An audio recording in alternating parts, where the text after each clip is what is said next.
choices. I gotta go with the man, Garth Brooks. We cannot sensibly accept that the Sphinx is just for an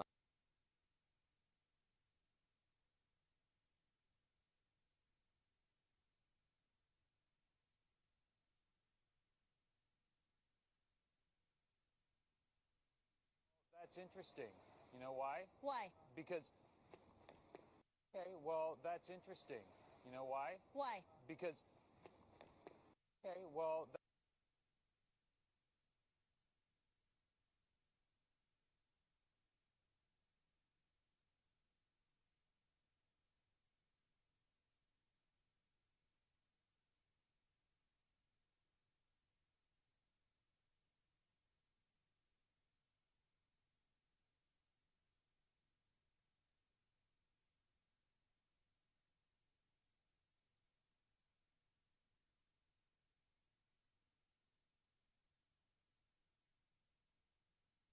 Hey game dev, building your dream game? I use loot lockers, plug and play leaderboards, cloud saves and UGC to level up my game. Loot locker is literally game changing. It's this easy. Just create a free account.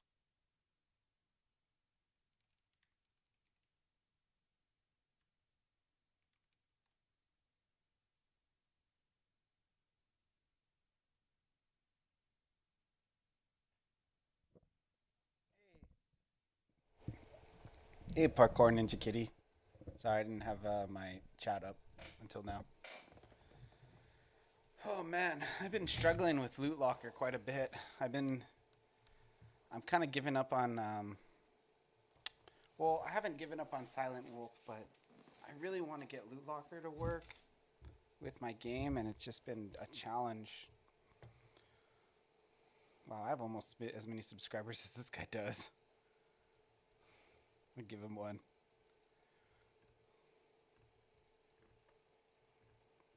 I've been posting daily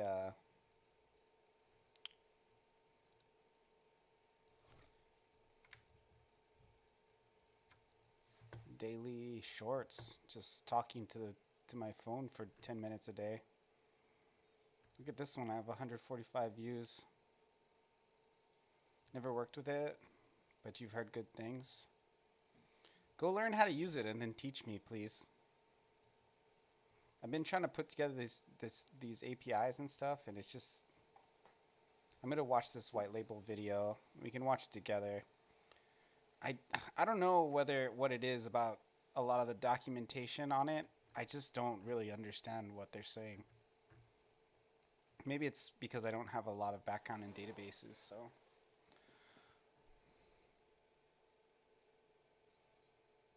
What if you're on your computer? Oh, you just out somewhere? Yeah, I haven't streamed in a while. I've been mostly messing around with this, and it's like so hard that I'm not really wanting to stream because it takes up too much of a percentage of my brain, you know?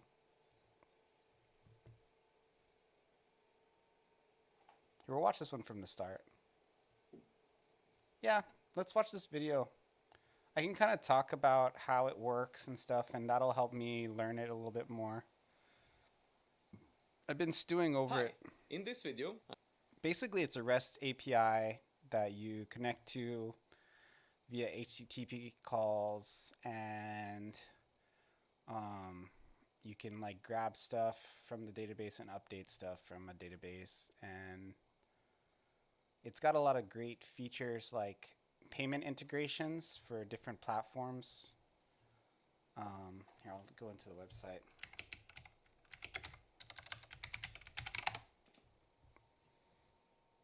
And this is part of my learning process. It's part of why I stream. So I like talk about, try to like talk about the things I'm kind of learning, and that helps me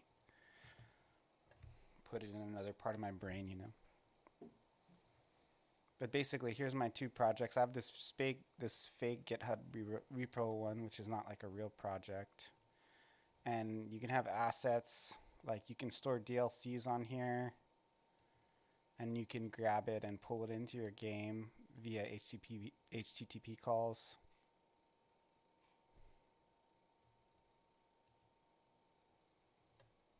I didn't know I made another player. I guess guess I probably did on the other. No scores. Progression. You can like unlock tiers based on where they are in the character progression. Triggers. I don't totally understand this. Missions. You can unlock like more levels, collectibles, skins and stuff. Heroes. You can unlock it, like categorizes them as like players. All the players are in here. I had some in here, but I erased them all. And then you can put them into different segments. The type of thing you normally do for segments is like Steam customers or something. Moderation. This, you can do stuff like omit certain words or whatever.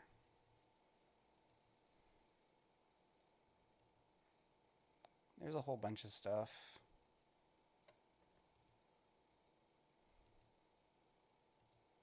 So here's the platform settings.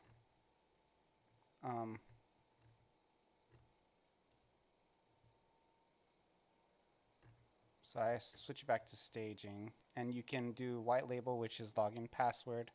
Hey, CodeRad. How you doing, buddy? And then you have a guest login. You can also, you can like sync it up with Steam. So like, for example, if they buy like an in-game currency, like a premium currency in Steam, you can make it so it's cross-platform here with Apple. And I'm doing okay, man. I've been trying to get this loot locker thing working. I've got the guest login working pretty well. The white label login is kicking my butt. I don't totally understand how it works. Guest login is really easy because it's like you just log in and it's like a one-time login and you're good. But white label, you like have all these different steps. You know, you do like an initial create the account, and then you have to like log into the account. There's a verification step for like email verification, and oddly enough, I've gotten all the way to the point where you verify your email, and then I don't know where to go from there. So it's kind of weird. It's like, and then like, it's like I verify my email, I get the email and I verify it, and then it's like I don't see where my character is. I don't know how to set up the API to like log in from there. So I'm basically just trying to implement different features into this test project. Like, this is just a test project. There's no real thing. It just does everything when you click a button.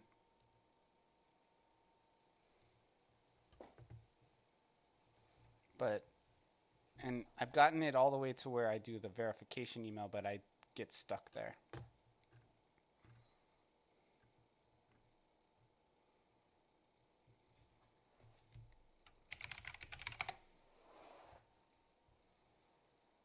And I've just kind of been, I'm going to watch this video. So it's not specific. This should be interesting for you too, CodeRad, because it's not, the REST API isn't specific for Godot. It's just REST API. So Show you how to create a simple and secure login system for your game that works on all platforms. I am Johannes, and this is Learn with Loot Locker. If your game intends to embrace cross-platform, you'll almost certainly create a personal account, particularly if there are bonuses or rewards for sign-up. Done right, this kind of authentication can make your users feel special, extending retention. That makes it a great tool for community building, and can also help with your efforts to form a connection with players and keep them updated with the likes of game news and offers. Okay, Parkour Ninja Cootie, thanks for dropping by. I'll talk to you later. Sorry I haven't been streaming much. I've been really focused on this stuff, and it's just not good streaming content. I knew I was just going to watch some videos right now, so I was like, okay, well, I'll just turn it on. Follow along in this tutorial. You need to have a Loot Locker account created, a game to work on, and the Loot Locker SDK installed in your project. If you don't have that set up yet, you can find links in the description showing how to do that. Alright, let's get started. First, we need to configure some settings on how our login should work. This guy sounds like Dracula. Is he like from Transylvania? So we head into the Loot Locker dashboard, click Settings, Platforms, and then White Label Login. Here we say what our company name should be when the user gets an email from us. The sender name is who the email is from. You can, if you want, just write something like info or account information in here. And then we have the Enable Account Verification slider, which I'll leave off for this example. But enabling this will send your users account verification requests when creating their accounts. And if you want to, you can make it so that they must verify their accounts first before being able to log into your game. And then we have our logo that will be included in the email. I've added our mascot Hector here. Then we have something called session length. This is for how long a user will be remembered on the server. We will look into this a bit more in the implementation, but essentially what this does is that it enables auto login for your players. Great, all settings fixed. Make sure to click save to not lose any changes you've made before continuing. Here is the implementation that we're gonna use in this video. I'm going So he's using Unity, but... a brief overview on how everything is structured here, and then we'll look at how it works. We have several buttons, and clicking on these buttons will call different functions in a script called White Label. Why is my connection so slow right now?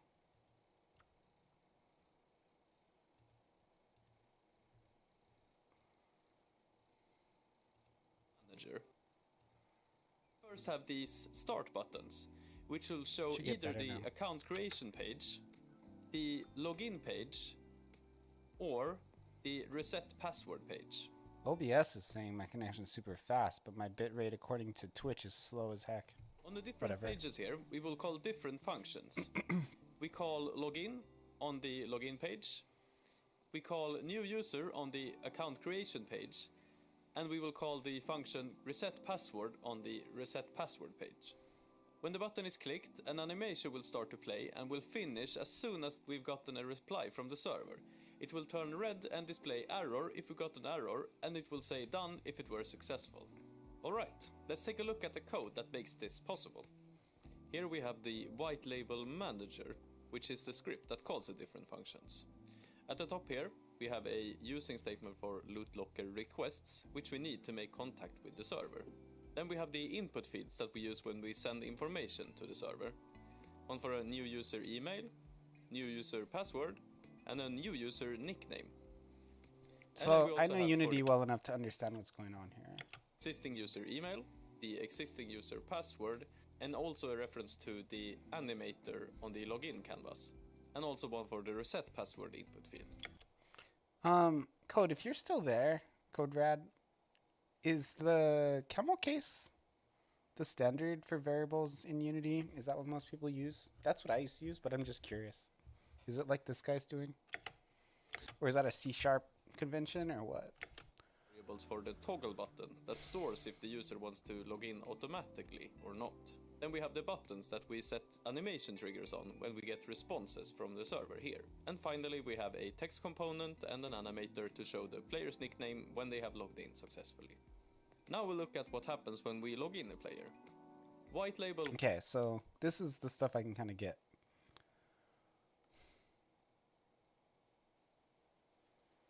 So the login is email, password, and that's it. Is that how I did it in my game?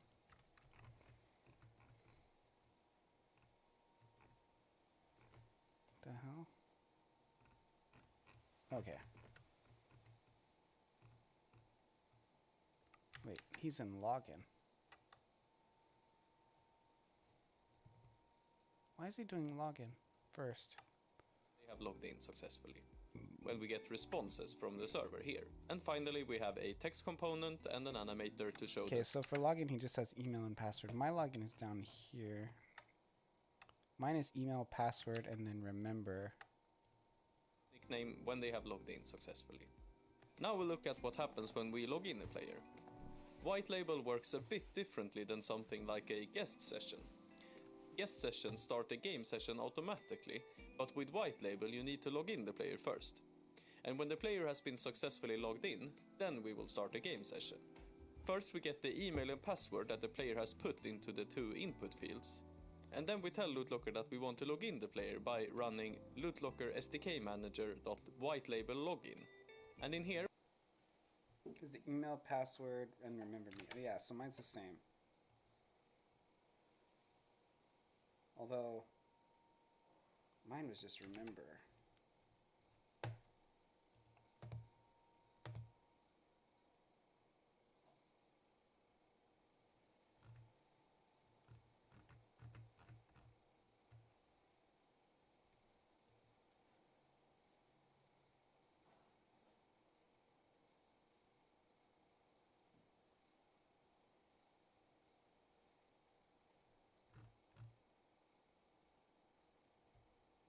His is remember me.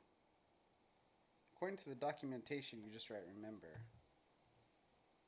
it's in the email and password. Here we send the remember me boolean.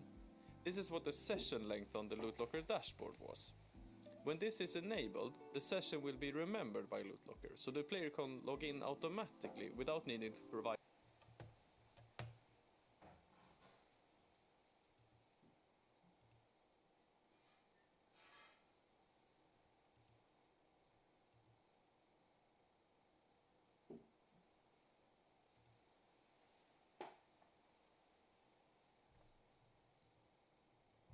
and password every time. We will look at the auto login implementation a bit further down. If we get an error from LootLocker, we will trigger the error animation on our button and then return. If it were successful, we will output to the log and then continue. Then we have something called response.verifiedAt. This is what you would use if you want your players to verify their email before they can access your game. So just making sure that this isn't null is enough to implement that behavior. But as you can see in this implementation, I'm not doing anything specific here. How old is this video? 1 year? I think a lot of his documentations have changed. The player now is successfully logged in, we can start a white label. Because it's not verified ad anymore.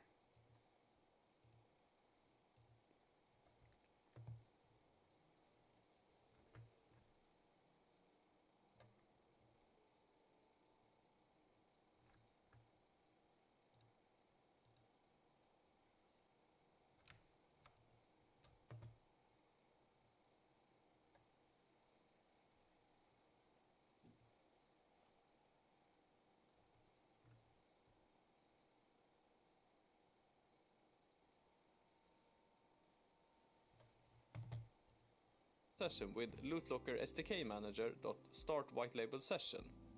This is what LootLocker needs to make game requests. Without this, the player would just be logged in but could not interact with the server in any way.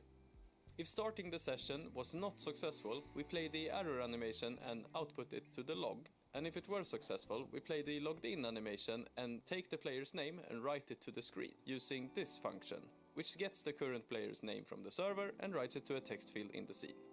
Now we'll look at what happens when we create a new user. First, we save the email, password and nickname that the user input in the text boxes. We then have a local function to handle any errors that we get. I don't have a nickname on mine, but I don't think you need it. Email, password.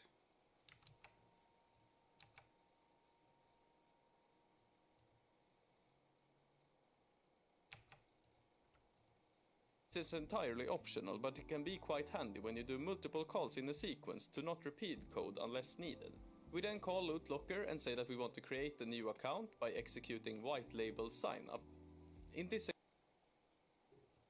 example, I made it so that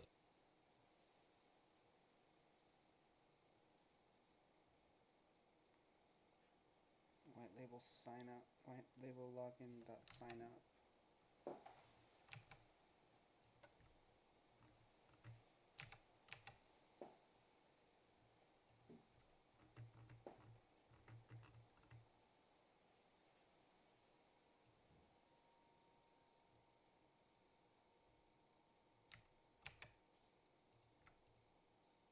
user's nickname is set when they create a new account.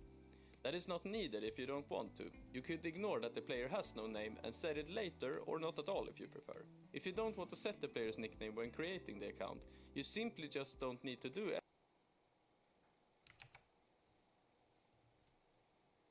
So it's just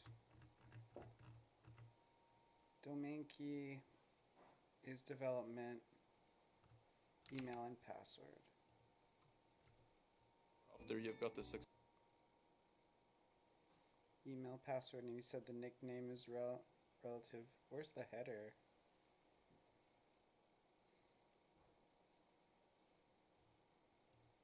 Response from the server here. However, it's usually a good idea Email. to give your players a way to express themselves by choosing a nickname from the start, rather than needing to do it when they've already started the game. So I'll show you here how that can be done when creating the account. After we have created the account, to change the name of the player, we must have a valid session first. So we first need to log in the player by executing white label login and providing the email and password. When we get errors, we will run the local function and return so that the player can try again if there was an error. After the player has logged in, we will start a session so that we can make a call to the server. So we create a new session using start white label session.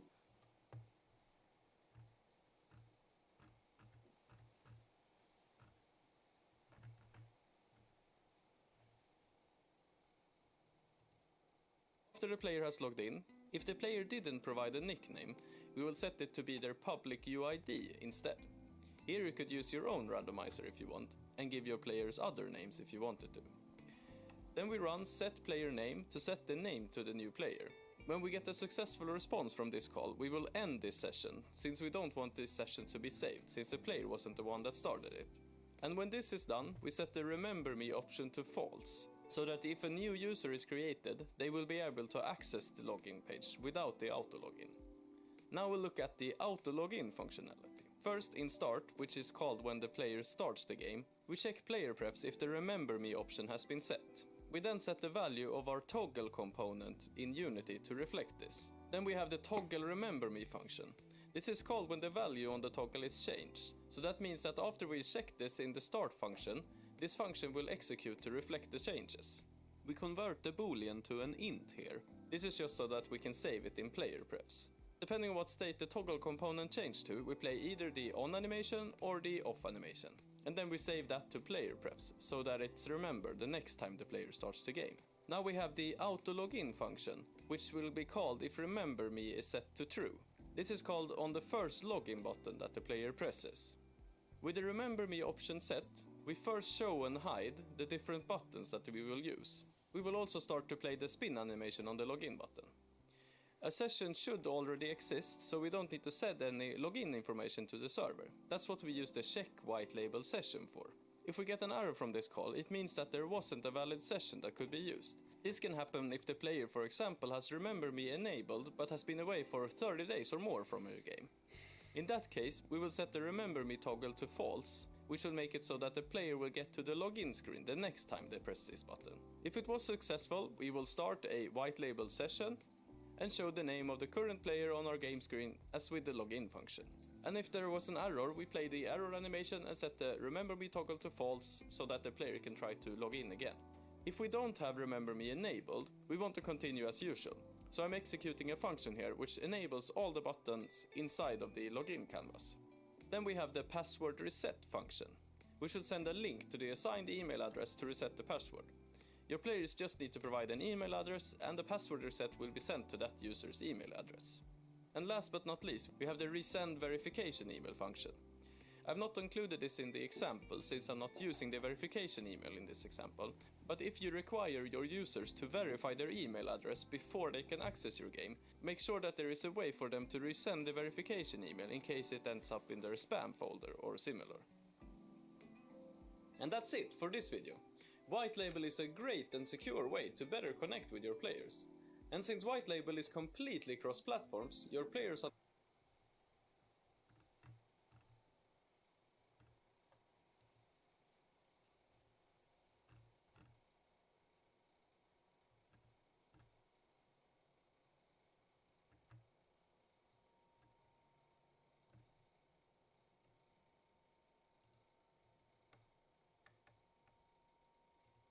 Hi!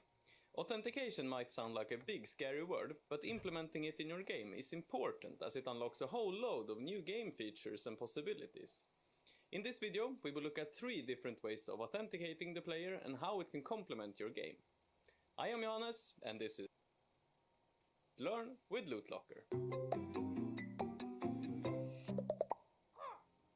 In terms of video games, authentication describes the process of recognizing and confirming the details of a player in order to safely store the data in a profile or account.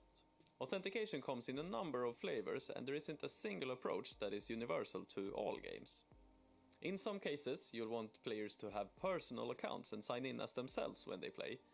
In other games, you might want to authenticate players using the platform ID they're playing on, like Steam, Xbox or PlayStation. For other titles, however, guest login may be best, as it creates an anonymous profile linked to the player's device. That's why at Loot Locker we offer all these options right out of the box. If you want to learn how to implement these methods in your game, check out the links in the description. So why authenticate your players in the first place? Well, knowing exactly who your players are unlocks a whole load of new game features and possibilities, many of which can dramatically level up the success of your games. Features like in-game commerce, progression systems and cross-platform accounts all require some form of player authentication, so you should definitely consider it. As you can see, there's nothing to be afraid of when it comes to player authentication. Oh, there's plenty to be afraid of. You should think of it as a way to make an even better and more successful game. Make sure to check out our authentication guides linked in the video description. Hi! This video will show you how to authenticate your players in the simplest way, without them needing to log in, create an account or sign up through a platform. I'm Johannes, and this is Learn with Loot Locker.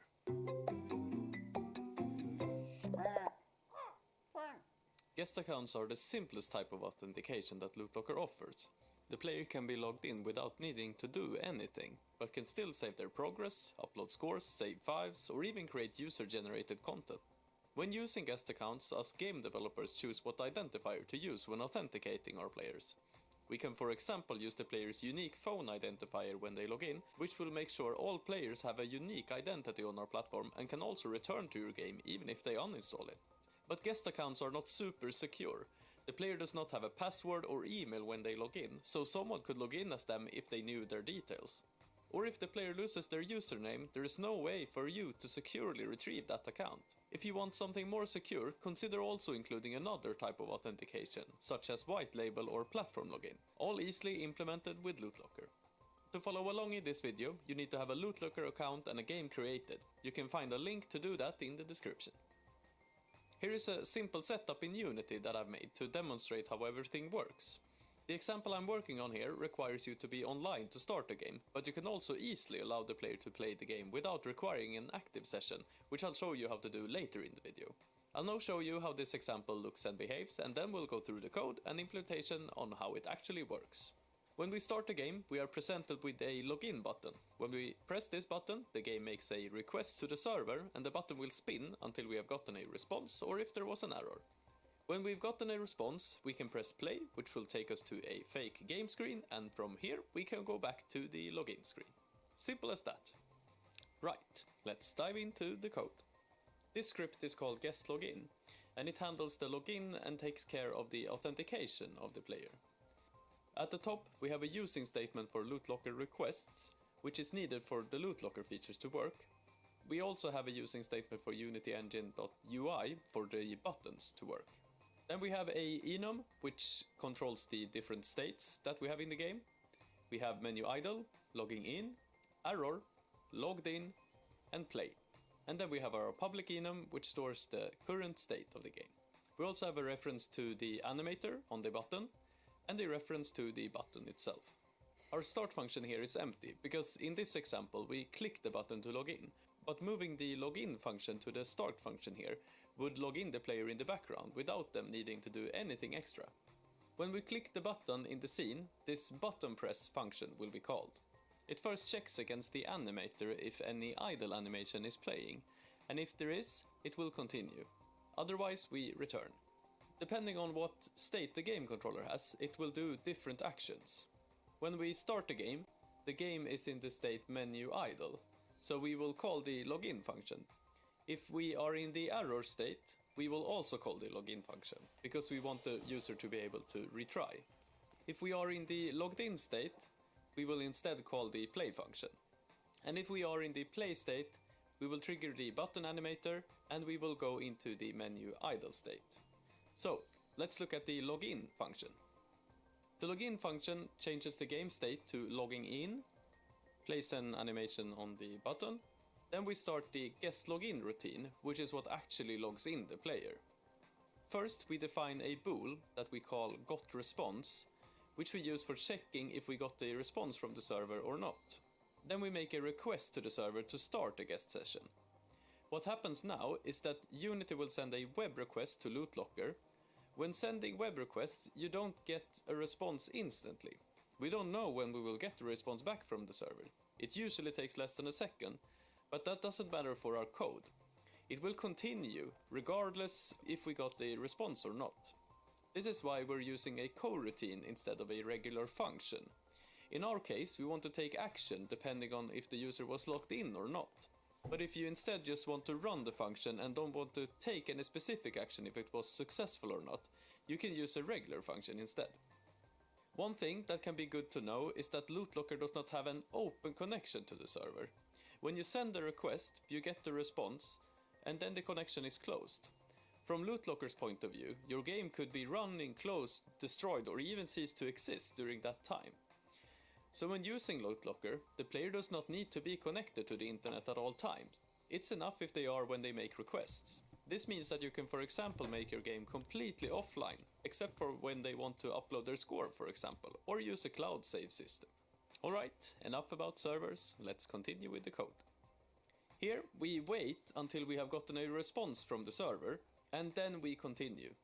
Depending on what response we got from the server, we play the correct animation on our button. And that's how the guest login works in this example. Hey, Now Cypher you 5. might be wondering if there is an even simpler way to do this. And yes, there is. If we, for example, didn't care about if the player was logged in or not while starting the game, or if we got an error, you can do this in one line, as in this function. Here, we don't wait for the response, we just tell our game that we are logged in if we get a successful response from the server. Otherwise, we just let the game continue as normal.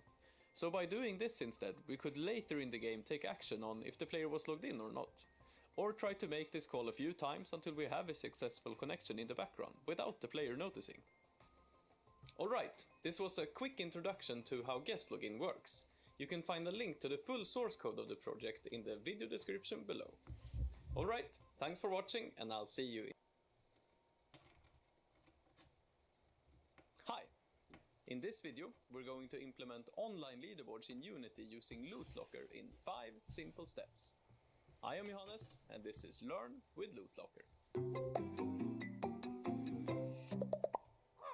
In video games, online leaderboards can function as a great retention mechanic. They make it possible for your players to see how well they are performing in your game compared to other players. Adding online leaderboards is not that different from adding offline leaderboards. The biggest difference is how you store the scores. For this tutorial, we will use LootLocker to store and retrieve player scores. But before we can add them, we need a game. In this tutorial, we will use this game that I've been working on called Score Squasher. There is a link in the description if you want to test it out for yourself. The full Unity project is also available in the description below. The rules of the game are simple. The player is thrown into an arena and will need to survive for as long as they can. The enemy amount will increase the longer the player plays, and the health and speed of the enemies will increase as well. Let us know if you manage to beat our best score. We will implement the leaderboard in 5 steps. We will start by creating an account at the LootLocker website. Then we will configure and install the SDK. Then we will start a session, create a leaderboard and upload a score, and finally show the leaderboard. In addition to this, we will also make it possible for our players to change their name. However, the leaderboard is fully functional without that, so we'll do it at the end as an optional step if you are interested. Alright, let's get started by creating a LootLocker account. Head over to the LootLocker website and click Create Free Account. We will now fill out some information about ourselves, our name, our email address, our password, and where you heard about LootLocker. And then click Create Free Account. Fill in information about your organization name, how big your team is, and how your development currently is funded. And click Next. Choose Set up New Game. Now we will put in some information about our game. My game is called Score Squasher. It is of the genre type arcade. It's made in Unity. And it's currently in the prototype phase.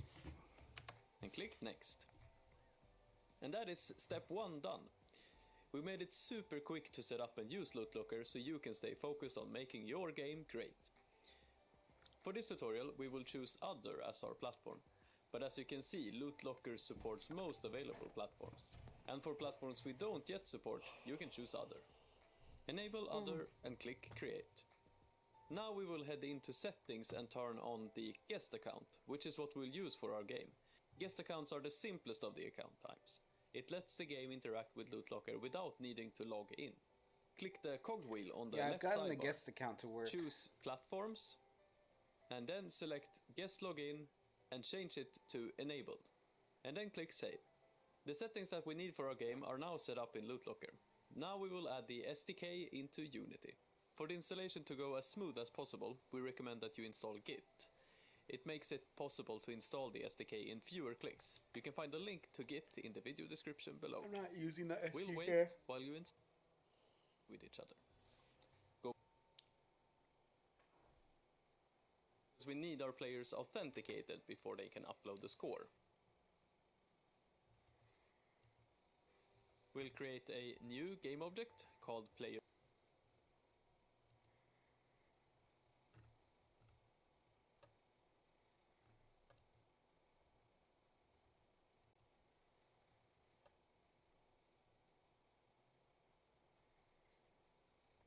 Loot Locker's Progressions is a powerful. You build and implement all types of cross-platform progression systems.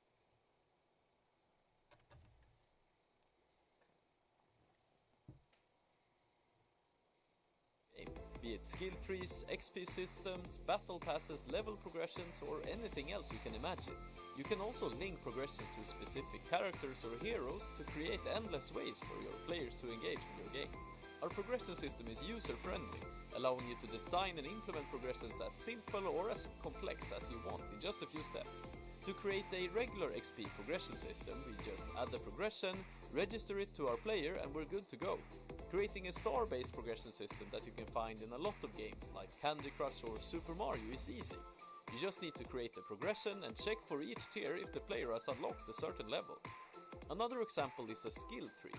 With our tools you can create linear skill trees or even skill trees with branching paths. There is also the possibility of letting the player reset their progression, so they can use it for testing out new interesting builds, as in World of Warcraft for example. We've provided an example game in Unity that you can try out with 2 types of progressions. A progression system for leveling up, and a progression system for a repeating mission structure, like a daily quest. The link to the game is available in the video description below, and there are samples found inside of the samples folder in our SDKs.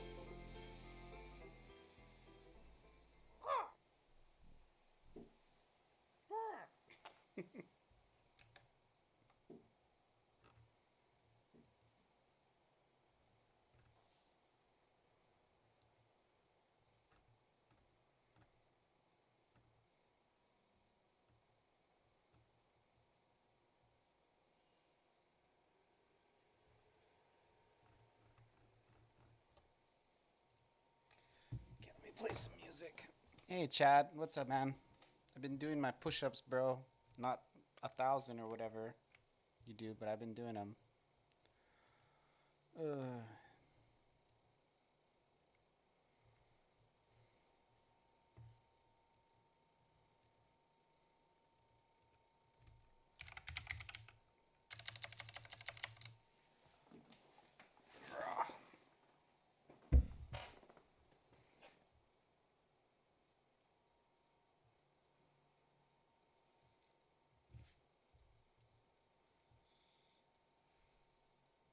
$50 down. Yeah. I've been hitting the pull-ups again. I'm getting pretty big. I'm like well over 200. I haven't really been this big in a long time. So I don't think I'm going to get much skinnier because I want to eat a lot of food. But I can just get buff too, even if I just do calisthenics. When you're fatter, the calisthenics is just like powerlifting because you're so much weight on your body.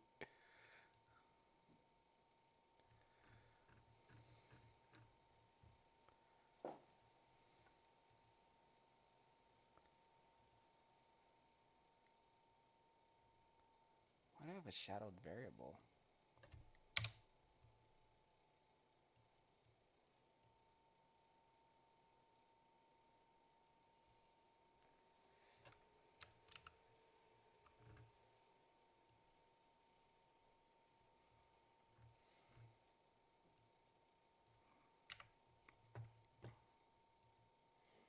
Is anybody else setting up a white label setup with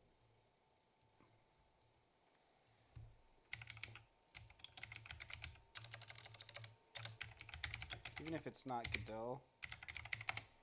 At this point, it would help just to see somebody else doing it. Oh, here's a login example. Wonder what.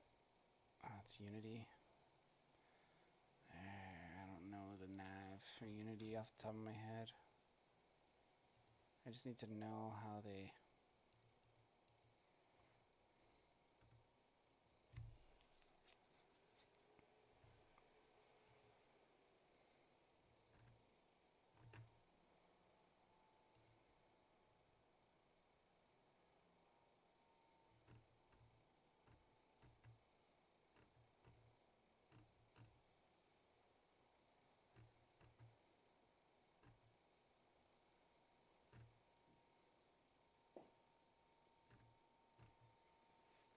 Yeah, there's nothing here.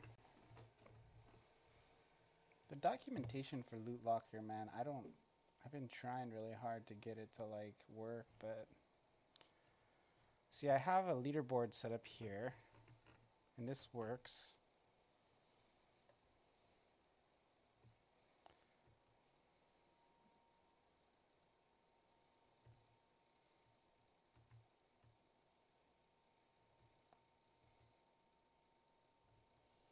This one is game data, game version. It's in the header. So the header is just one thing.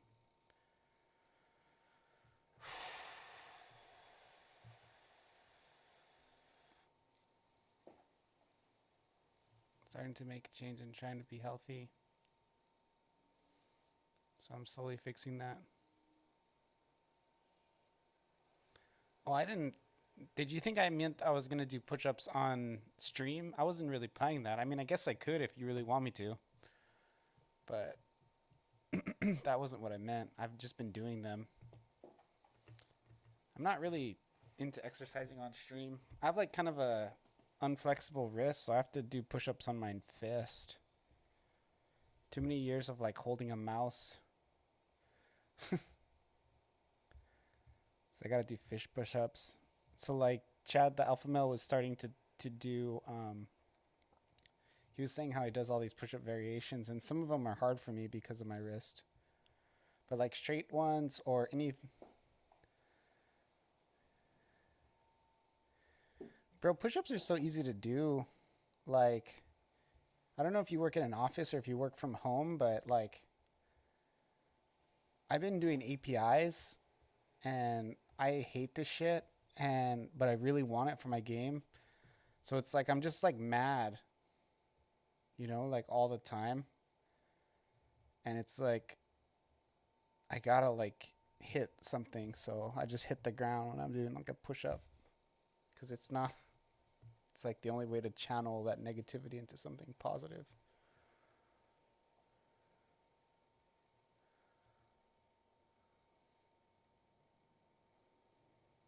What is this?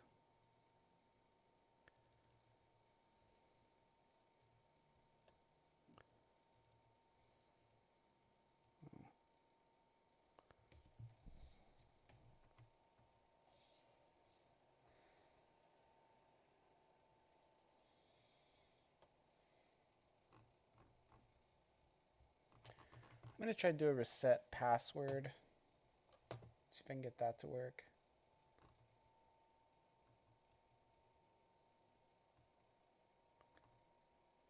I can do a request verification.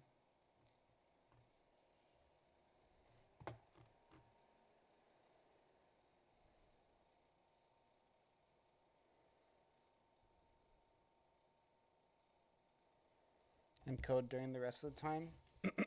Yeah, that works. That means you'll get a lot done. Is 40 like where you hit failure? Is that where you can't do anymore? It's always good to try and hit failure.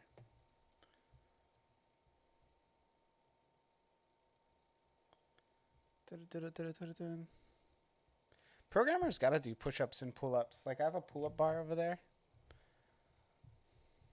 I do one-legged squats because it's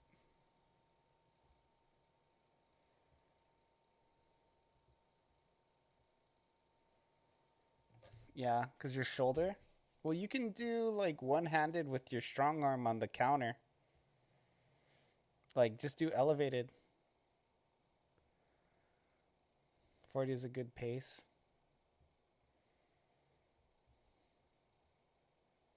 Can't do a pull-up. I just use the bands, the rubber bands.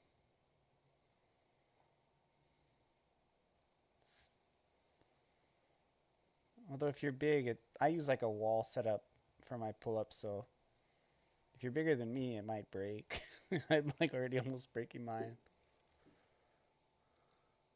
I can do like 10 pull-ups if the grips are like side to side right now, and I'm pretty big, so that's pretty good, but I was doing like 15, 16 last summer around this time because I was more fit. I was big then too, but I was more fit. I was doing like competitive sports. Yeah, and if you another thing you can do to work up to a pull-up is to pull up on a lower bar where your feet are like either in front or behind you so that you're still lifting up a percentage of the weight,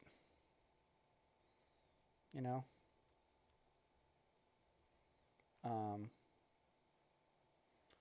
What other calisthenic ways are there to build up to pull-ups?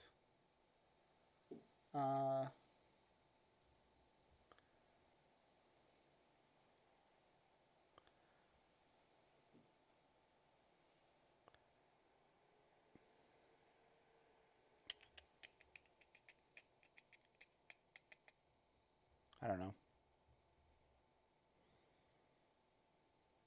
Rowing machines. Row weights with kettlebells. I don't know.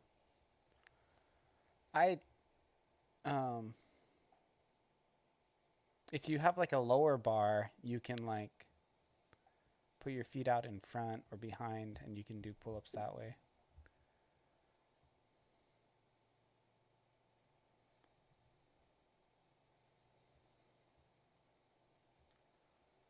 Or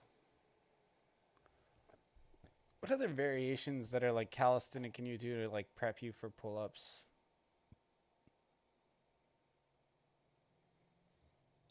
I mean, it's not bad to like start with doing like a jumping pull-up where you use your momentum to get you above the bar. Like that's totally reasonable. You do that for a while until you can do it from a static position. That's how I used to be able to do over-ups. I can't do them now, but that's how I got to where I could do over-ups. I would start with using the momentum of the initial jump to get over. And I'd do that like like every day, a couple times. And then I worked my way up into just doing a static over-up where you start from just being still.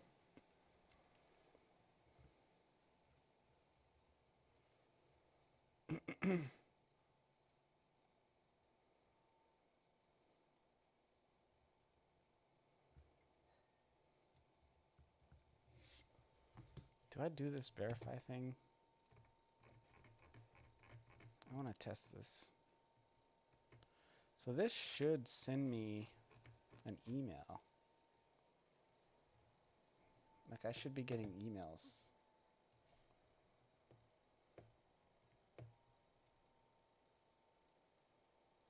Sorry, my computer like lags on this website, man. Tell me, is my stream jacked right now?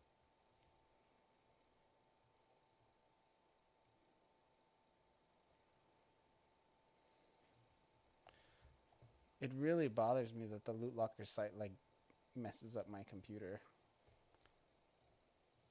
It's fine right now. Echoed more.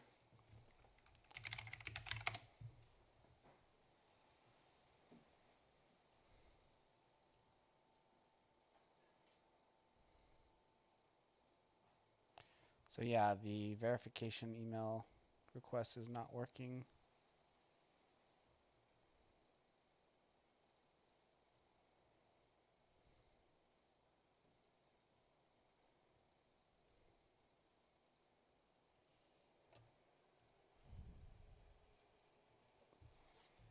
Let me try just do the verification and skip the other two.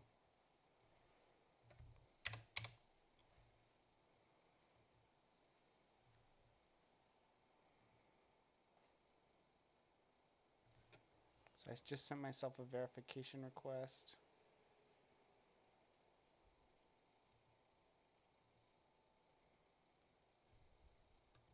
Yeah, it's not working. Let me look at the documentation.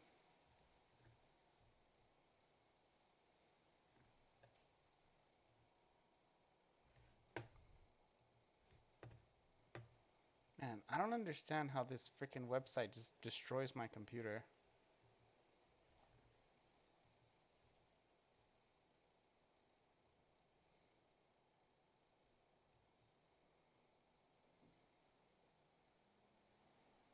Just tabbed out looking for pull-up bar. Yeah, I have the one where you put it in my door. Works pretty good.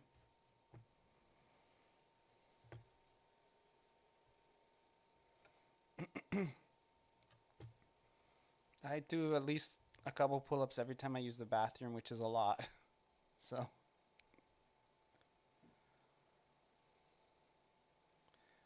it's how I get my anger out. And I've started running again recently because I've been doing APIs, which I don't find fun, so I'm like mad.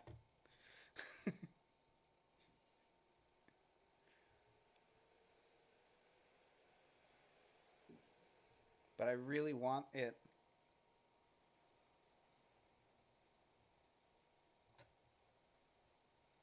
So for the verification, for the verify account, you need domain key, is development true, and then contact.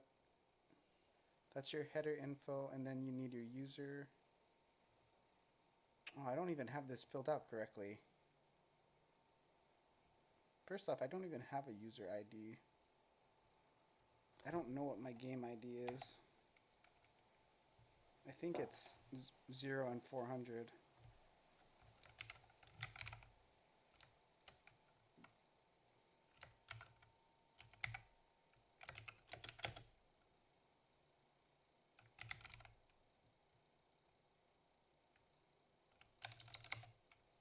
Just gonna put 0 in there.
Looks like my game ID is user ID is 204.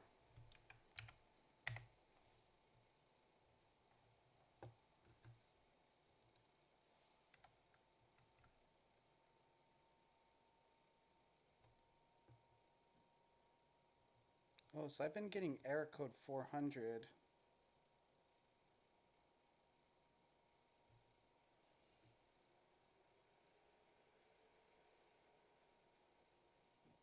Which means my request has an error.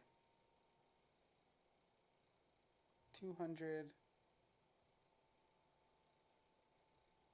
Errors are hinted with HTTP status codes. 200 is okay, the rest that we're using.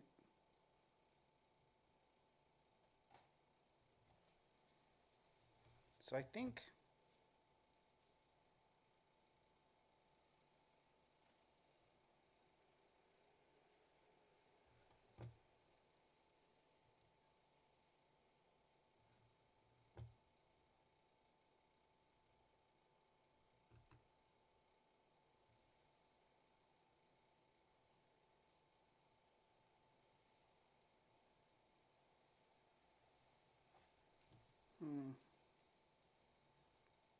it's not sending me the verification email though.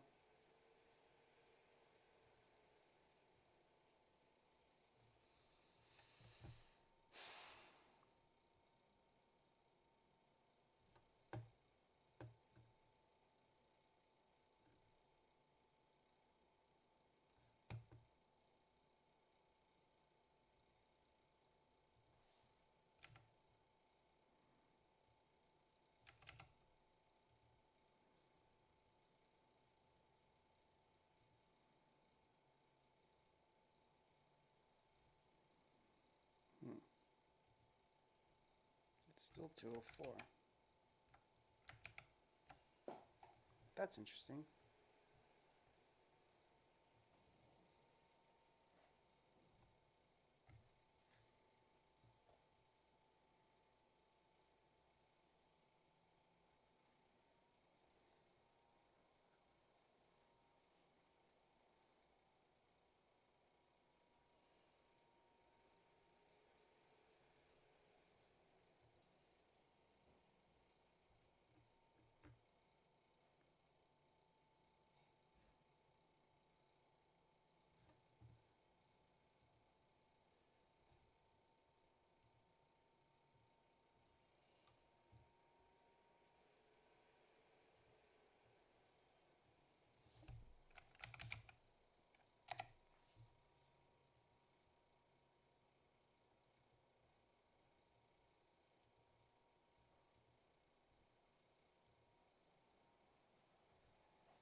I'm just turning on the music.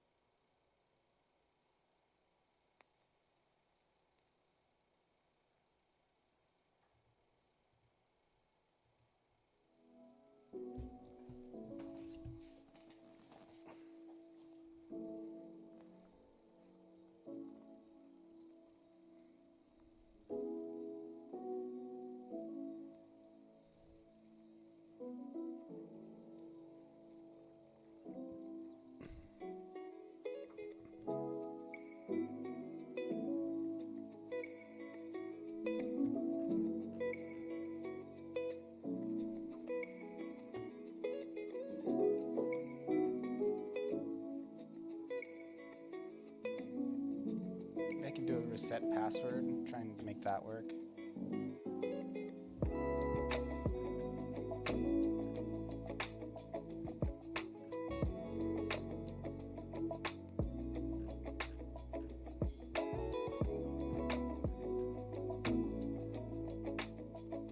Oh, wait.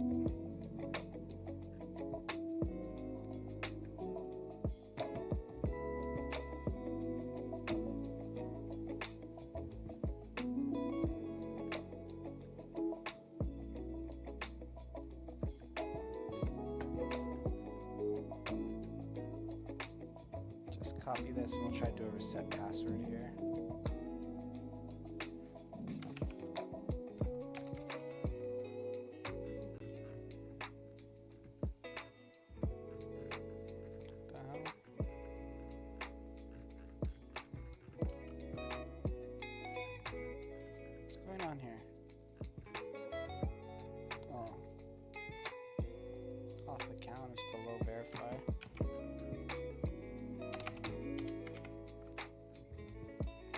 Set.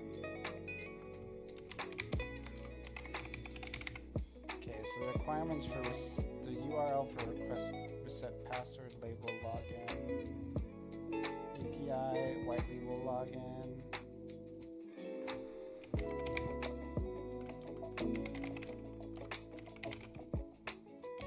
request reset password. Okay, for the header I need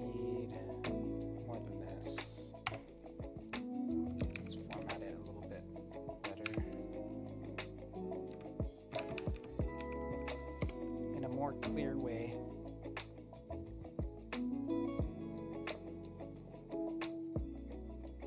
Actually, can I format it like this? I don't know if I can do this for arrays. I'm curious. We're gonna find out right now.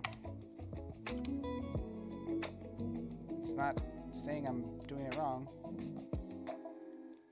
Okay, so I need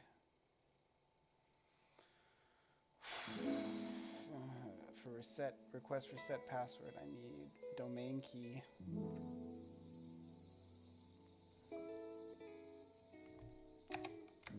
No commas though, right?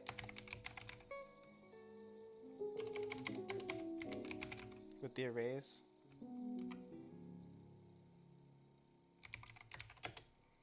What is my domain key? I forget. By the way, all of this is on a test project, so all these APIs, I'm not actually using them in my game, so it's like...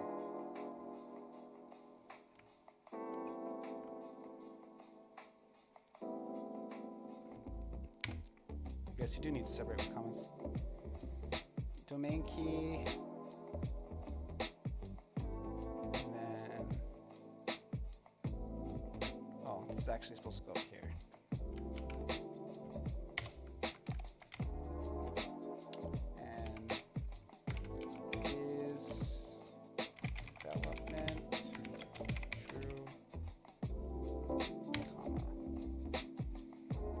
Body, I just need email. So I don't need the API key or all of this other stuff. So if I do this reset password button now, and actually what I should do is I should just touch this with a press, connect it, and then I can just grab all this shit and just drop it in there.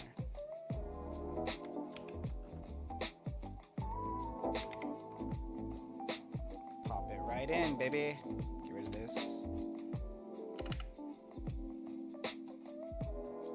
We're gonna try it out. See if it sends me an email.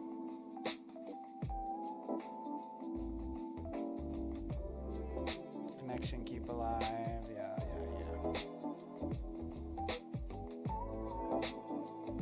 Hey, look at that. Look at that. That one works.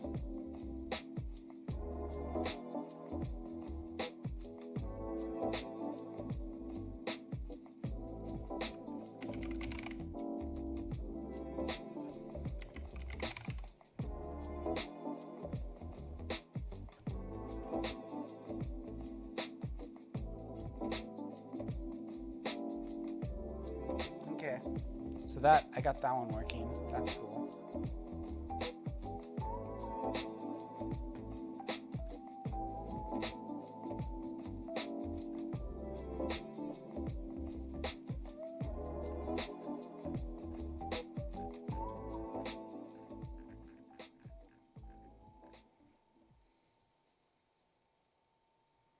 Okay, so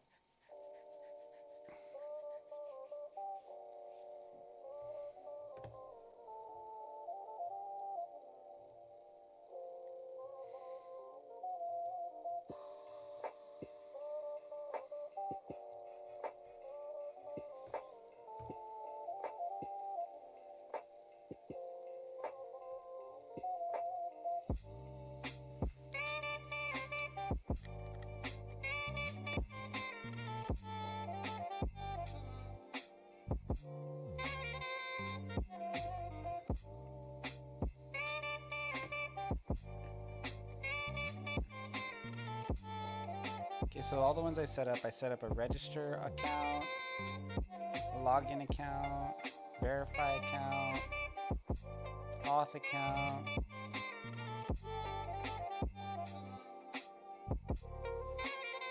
This one is kind of weird.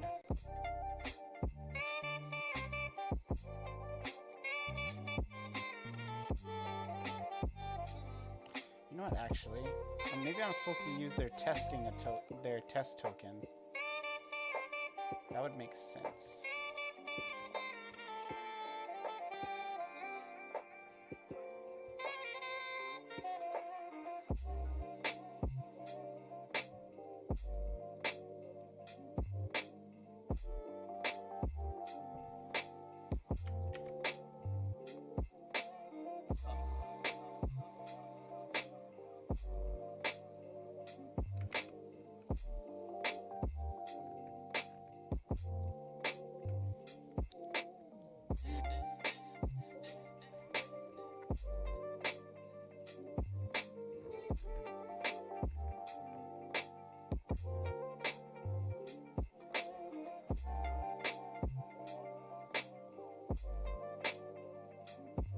So game key.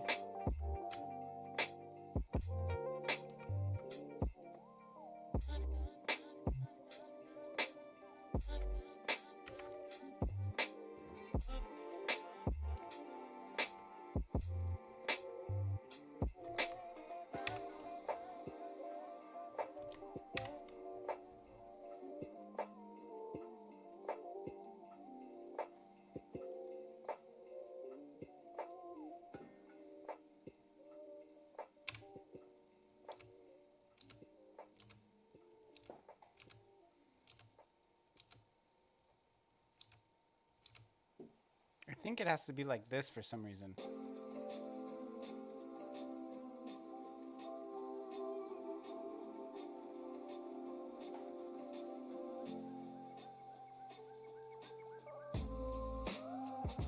Like if you look at this one, all of the, oh no, the body is separated. Okay, never mind, just joking. Because this one's a dictionary, right? This is, the request body is supposed to be a dictionary.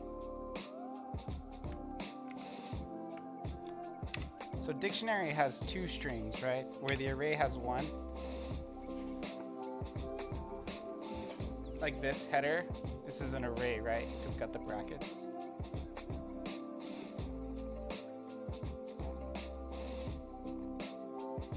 Okay, so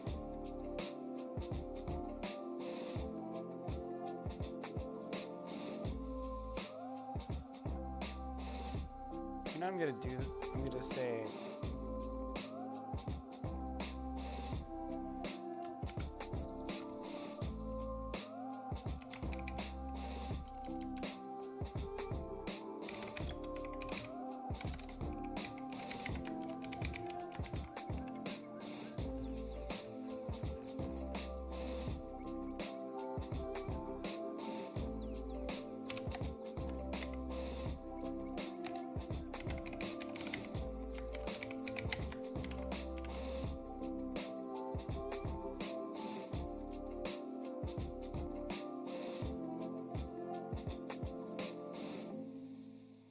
only has values. Yeah, so the way the header sends values with loot locker is in the form of an array, but it's just a string that's kind of looks like a key and a value. You know, right? So it's interesting. And then it just converts it to a string or whatever.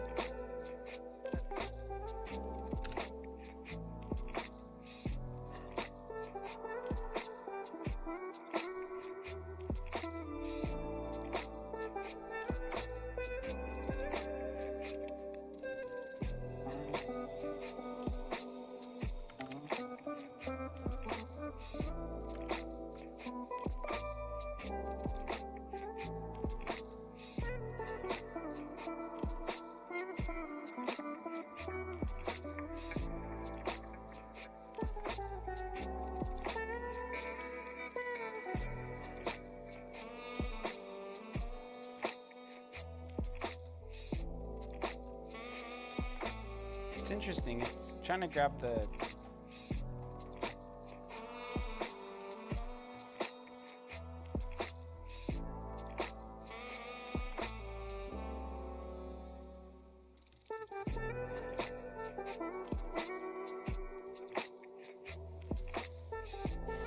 So, what I want is I want it to be like, when I make a player,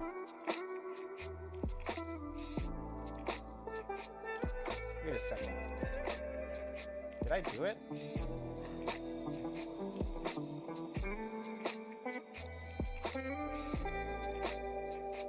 Bro, did I just create an account? Look, it has my email.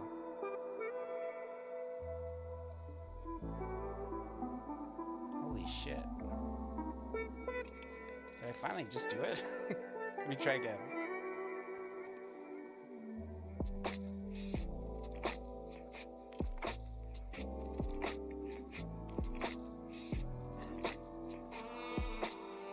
So I erased that one. It didn't create a new one there.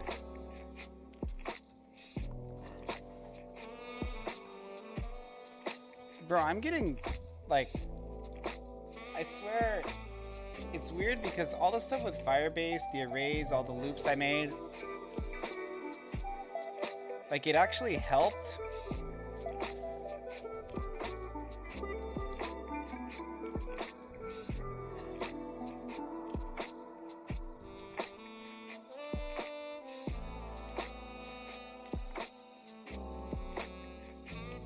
Okay, so I think I made that earlier today, maybe.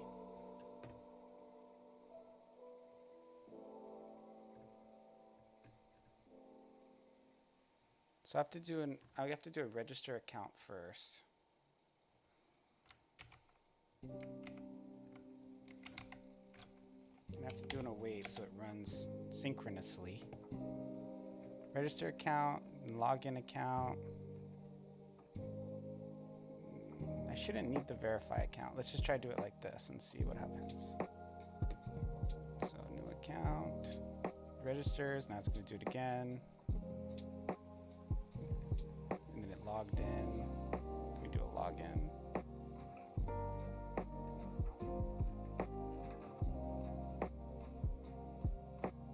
And we check at this phase to see if it added. Oh no, I think I did that somewhere back there and I don't know how I did it. So now I should have gotten an email.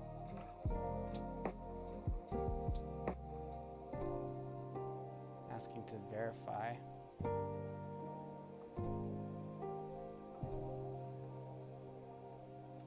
Maybe not. It's weird because I already verified it. Let's do a reset password and see if I get the email now.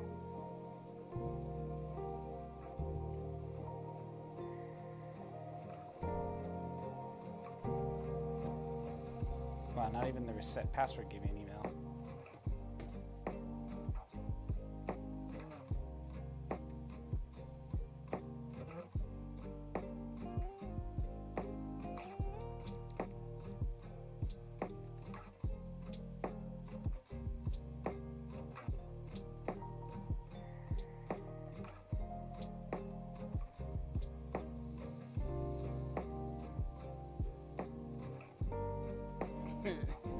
Of course, whenever I do something right, I like change it some more and then I lose track of what it was that was right.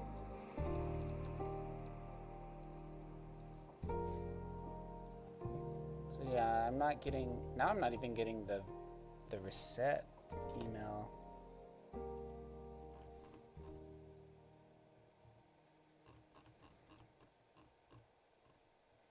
Let's just try to go straight to the reset password.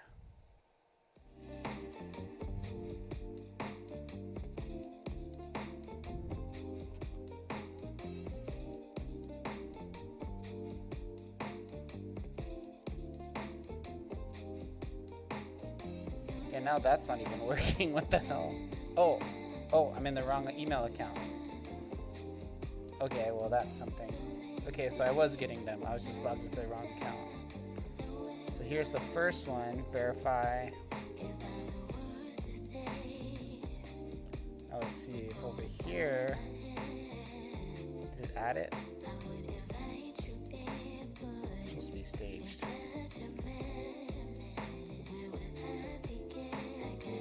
Okay, so now that it's verified,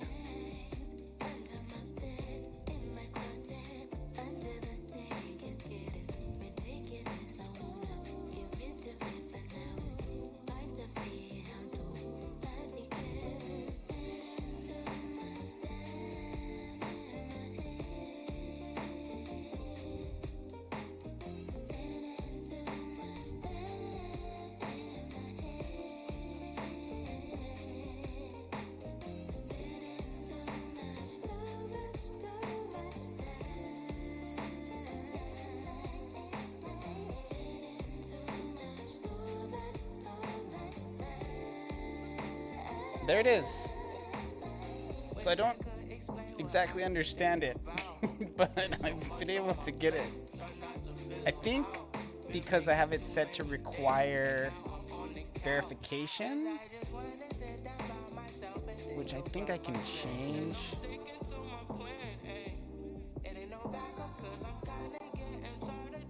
Let me try to turn that off, just out of curiosity.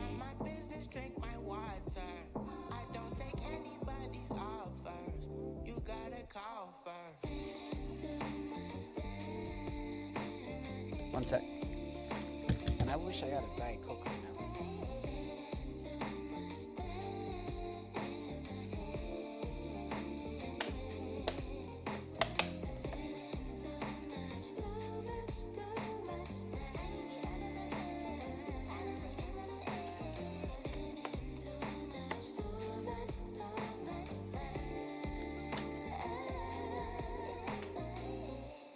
So I don't have it set on block unverified characters.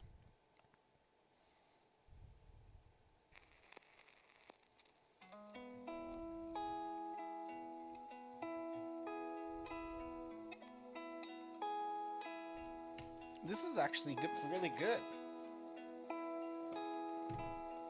So, like, the way White Label is set up with Loot Locker is it has like 3 stages, right? You have to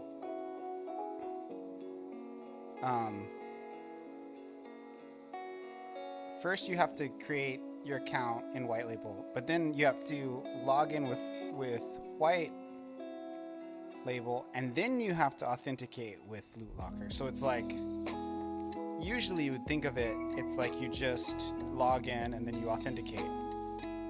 But I guess for some reason White Label is like a separate thing that you do first and then you authenticate, and I think it's because maybe the thinking behind it is and I'm just kind of like trying to like get my head around this, is that because of the cross-platform capability that Loot Locker has, you'll do it. It works that way where you log in with the platform you want to log in with first, and then you log in to Loot Locker. So I'm guessing, like for Steam, for example, or the Apple Play Store, because for those platforms you're already logged in, like automatically. Like if you were, for example, on your phone, you're always logged into the Play Store, right? So you wouldn't need a preliminary step to check if you're logged into the Play Store. It would just authenticate to Loot Locker, and then you can access Loot Locker stuff. The same could be said for every other one of these platforms, other than Guess.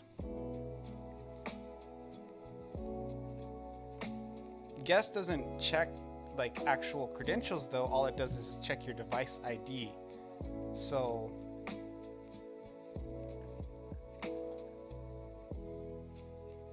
yeah.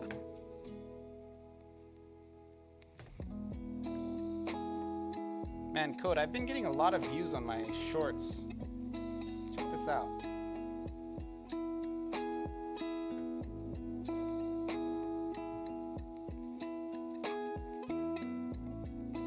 Look at this one. This one has almost 500 views.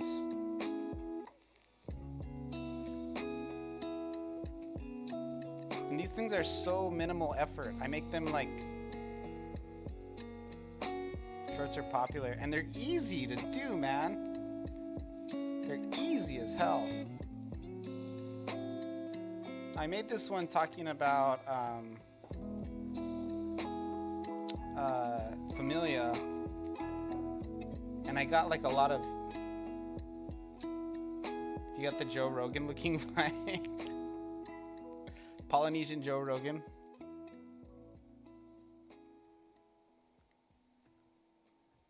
Yeah, I think there's something about my personality that people think I'm trustworthy. I don't think I necessarily am. I'm probably as much of a flake as the next guy, but you know, I do think that that's a thing. Like, I think people trust me on the internet and in person. I mean, I don't like go around like intentionally lying to people. I definitely don't do that, but sometimes I don't accomplish what I set out to do.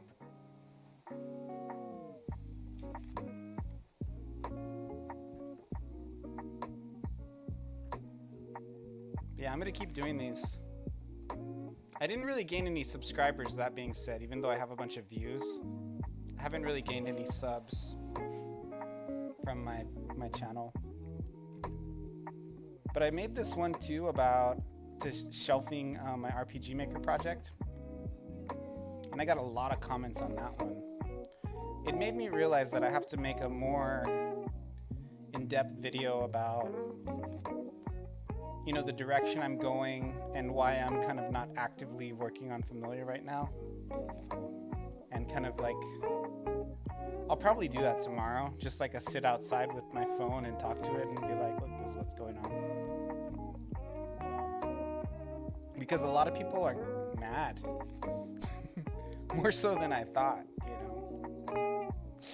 By the way, all this loot locker stuff, I'm definitely going to add some of this stuff to Familia because it's just HTTP calls, which I can easily do from Familia in JavaScript.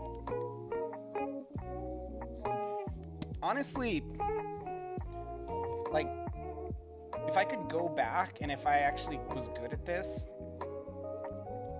doing Steam achievements through Loot Locker would have been a way better solution than what I did.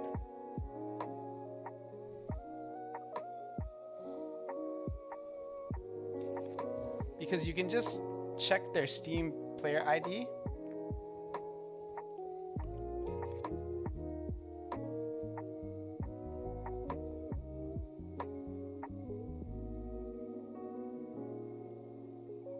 But I'm actually pretty excited about implementing some of the Steam features. I think I'm going to use Loot Locker with Familia. Like, I think that's on the horizon.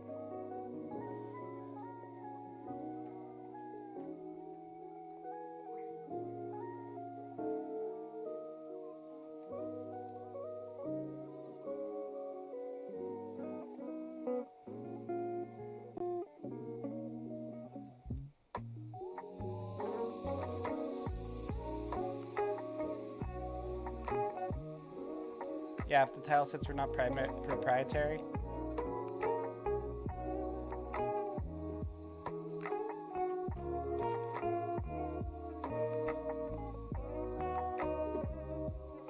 Who knows, Codemora? I mean, like, one thing I could do is I could make the DLC like in Godot, and I could just pull from the save files and just, when you get Familia Act 2, you just like updates the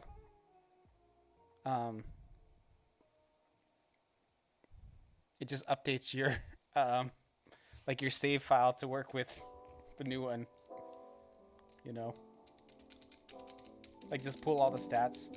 Building an RPG like that in Godot sounds insane though, dude. Like, that does not sound appealing. Setting up all those systems and stuff.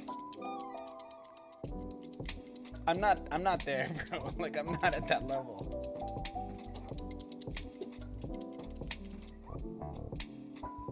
I've not seen what I'm working. I'm not saying you couldn't do it, Codemora. Let's not compare apples to oranges. I would like to. I'm not saying it can't be done. I'm just saying that it sounds insane to me. Like, if I made another RPG, or if I migrated Familia over, I would want to do cross-platform play on cloud saves, like mobile and Steam integration. It's a pain in the dick. And so, like, this is a good, like, this project, the Space Pirate project, it's very simple on the complexity level of the database, right? Like, the save data is very simple. Like, it's gonna be like a couple currencies, you know, and there'll be like maybe whatever downloadable skin I make that month. It'll be like a boolean whether or not you have it, and then it'll be, you know, your high score, and then all your other scores in like an array. If even that, I might just keep your high score and just throw away all the other ones. I don't care about them. And it's like, honestly, that's like 4 things. You know what I mean? I mean, the boolean will be like and then I'll also have like a weapon you can grind for every month or whatever.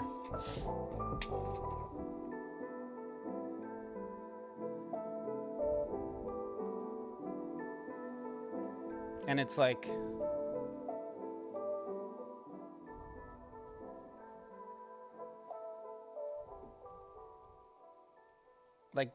it's basically like so simple from like a database complexity standpoint, but I'm still like dying just trying to set it up. You know what I mean? Like, I literally, this is a huge accomplishment I did just now. Like, I created an account, right? I still don't even know how I did it. Like, I did it, but I don't know what the fuck is going on. Like, when I think about it, it's like daunting, you know? The next thing I gotta do is try and create it and then have some game data that's changed and save the currency and all that. And then I have to test it on HTML5 and then Android and maybe Windows. Windows is pretty much a given that it'll work. But Android and HTML5. And then once I do all that, then I go ahead and start trying to migrate everything over to the actual game. So I go build out all of these menus and UI elements in the game, you know? And then I have to put them in all there, and then I test those and make sure that they work there. And then once that's going, then I can go back to actually working on the freaking game, which maybe we should do for fun for a little bit here, because this is a pretty good landmark for me.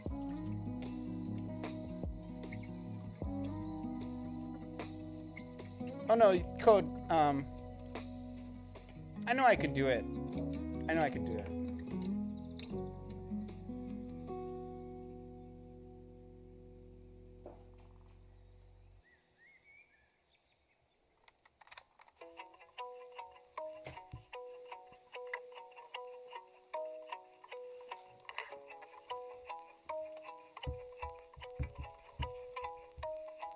With Familia too, like, if I were to redo it, I could keep a lot of the stuff that I have.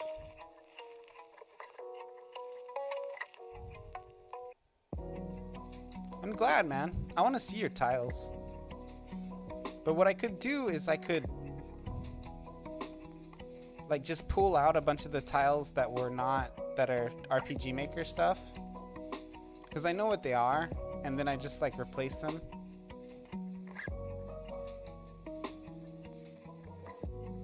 Although I feel like maybe I should just make a huge style change. Like I might, if I did Familia again, I might not make it a pixel art game. Like I might make it like all painted. And just make, yeah, like I might not even, you know what I mean? Like,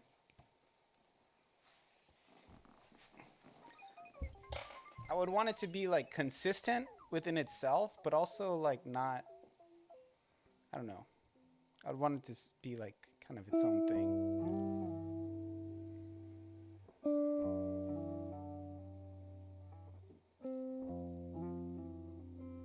Send me a screenshot. Can I show it on stream?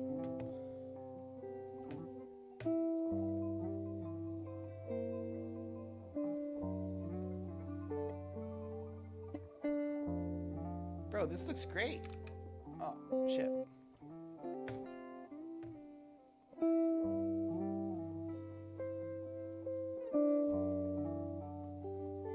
Hey, it's V the Goth.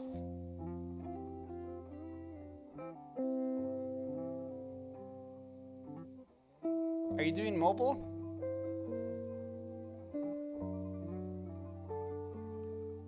Are you gonna do mobile? Or you just have these on-screen controls for just to test? Yeah, bro, do mobile code. I'm telling you, bro. You can be like me too, cross-platform.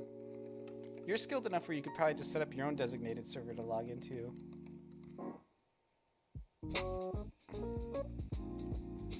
Although with an RPG maker, it's a lot more intense doing cross-platform.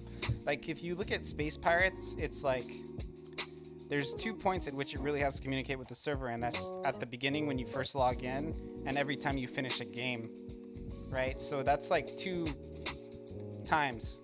You can be, and the way I'm doing with the REST API and HTTP calls, it's like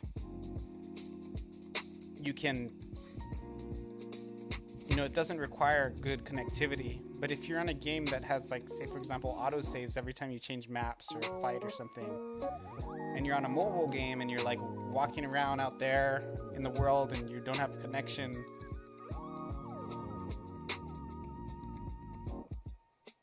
you already have one.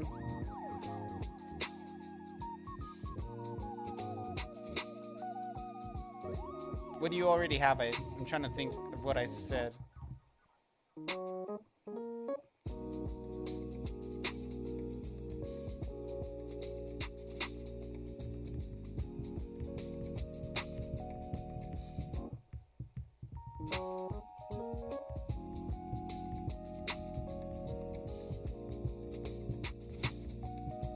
A login system? Oh, so you made one. Very cool.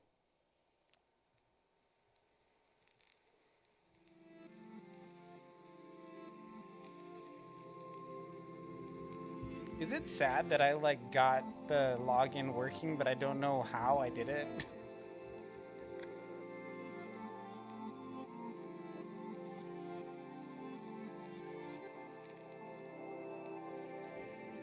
Back when we were doing the multiplayer? Oh yeah.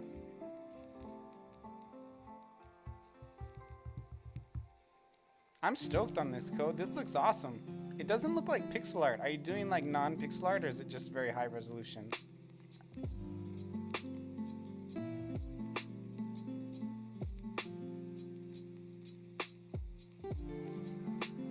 By 32 tiles.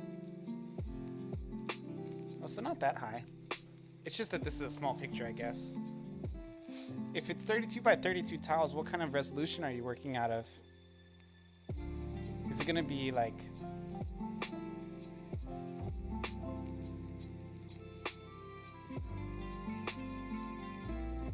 Okay, so yeah, it's just zoomed out. That's similar to RPG Maker's resolution, right?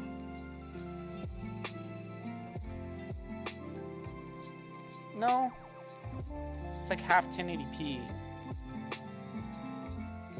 RPG Maker XP. Okay.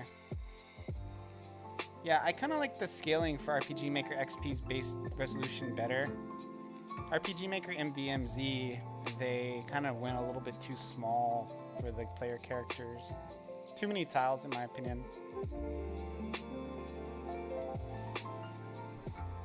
And plus, you have tall guys too, so.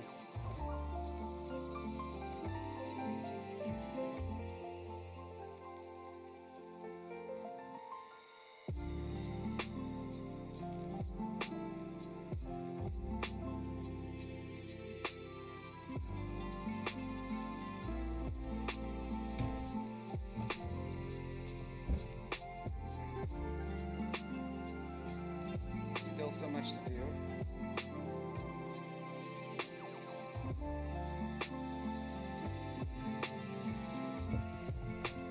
Art anyway.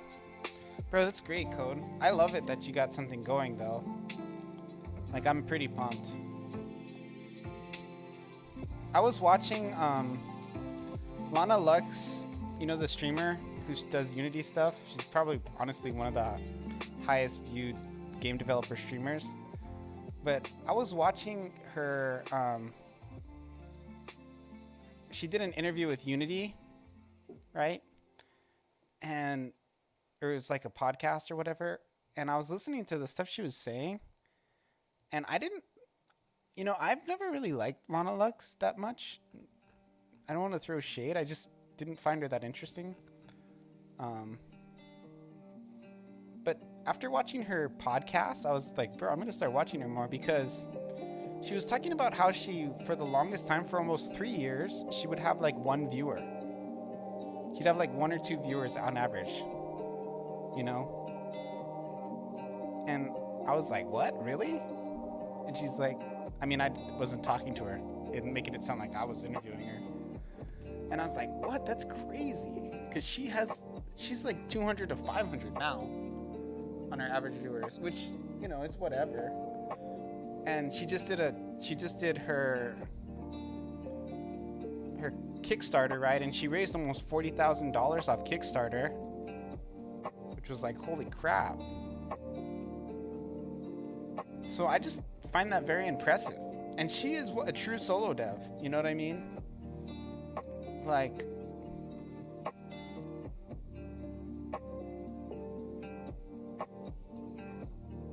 yeah, I mean, she's a babe for sure. Like, she's a super cute girl, but yeah, she doesn't use sex to get attention. For sure, which I think is cool too. I've talked about this on my stream quite a bit, but I don't really care if girls want to use sex to get attention, but that their content doesn't really interest me at the same time.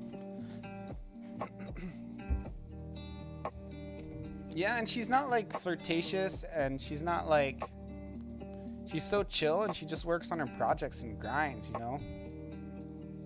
Got a lot of respect for her.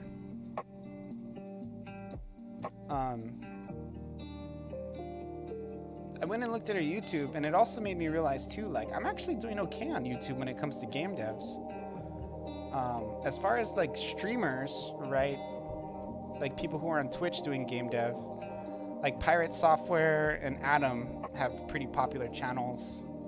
But other than that, like everybody else is not much, as far as viewership, subscriber numbers, they're not like too far ahead of me, you know, which is encouraging in a way, because it's like, actually I'm doing, you know, when I'm looking at that and I'm looking at her YouTube and being like, you know, I get more views almost than you do, at least recently, definitely, although I put out more videos, but it's still like, it's very encouraging, you know.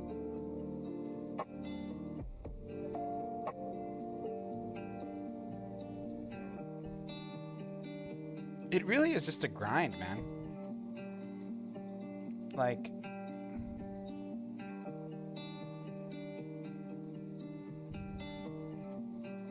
yeah, she's beautiful, for sure. Like, I would way rather look at her face than mine if I was watching a stream.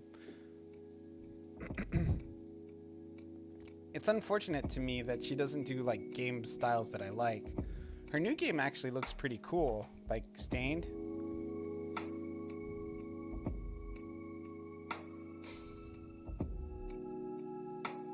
Another thing she's done is she's shipped games.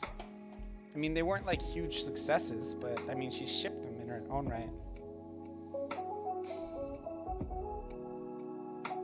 Yeah. I wish... One thing she's...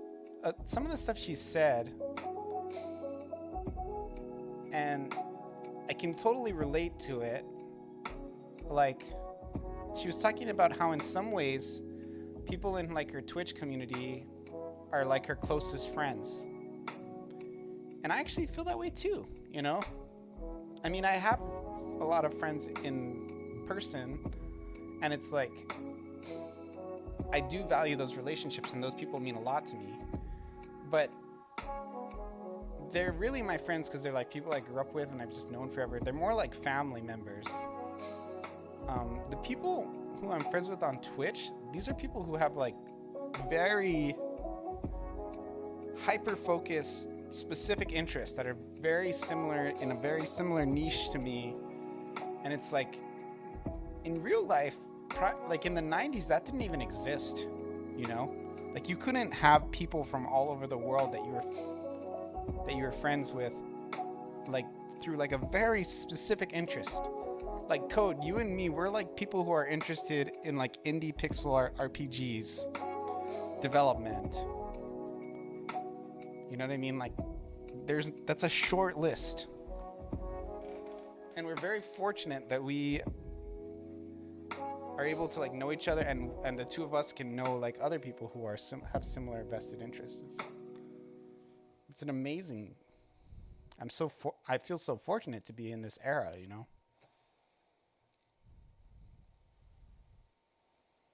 Who really invest in it, yeah.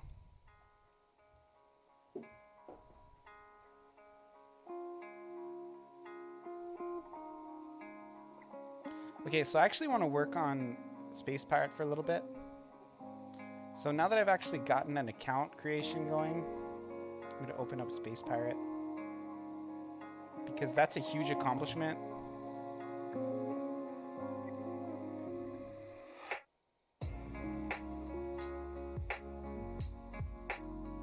I think it was a good call too that I did it on a separate project. Well, mainly because I don't want to put my APIs online.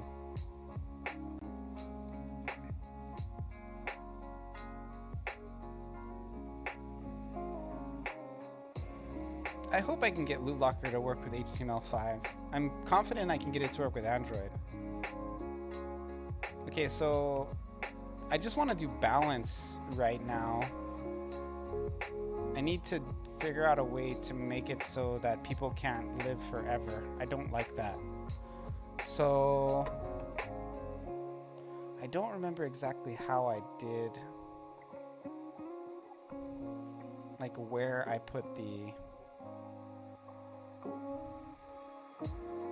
difficulty increasing.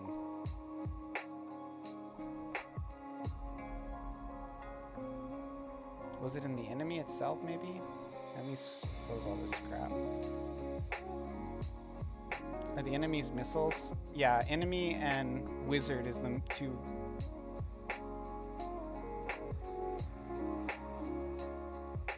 That's just because those are the names in the tutorial, and I just kept them so that I could more easily follow the tutorial initially. And now it's so intuitive to me, I feel like, why would I change it?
think it's this one.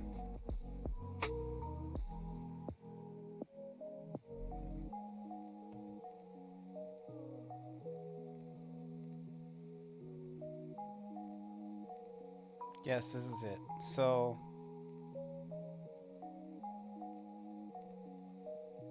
on process, arena difficulty increases by 1. Well, actually I have it set up so it increases. Wait.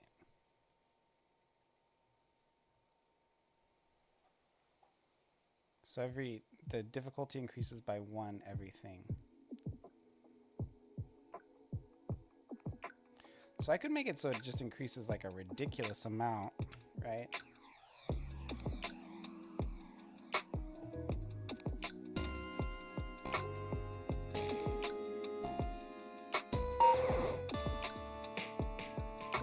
Turn this music off.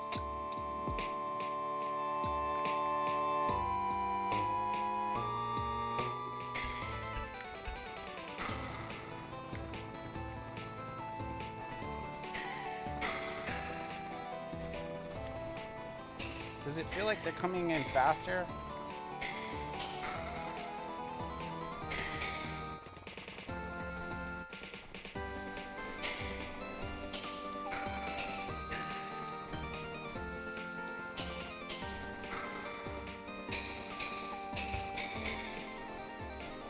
Doesn't seem noticeable to me.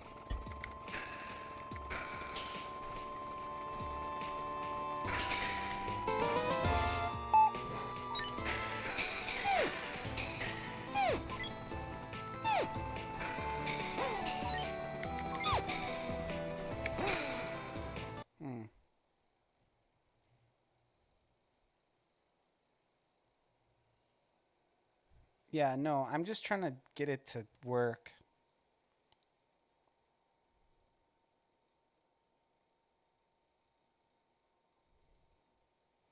If timer time left is less than or equal to next time target.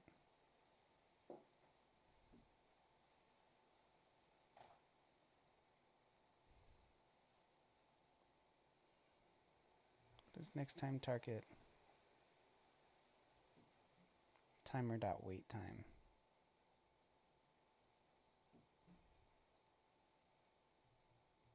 Minus arena difficulty plus 1.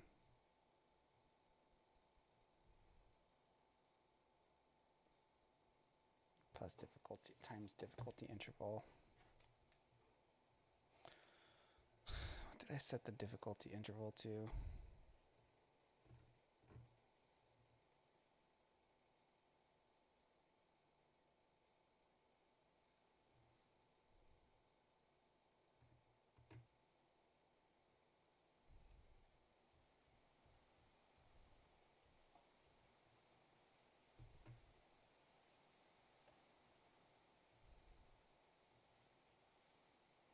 Arena difficulty plus equals.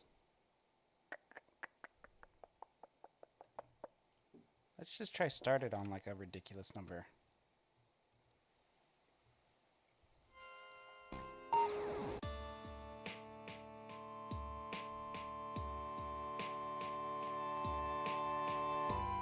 It doesn't seem to be making a difference.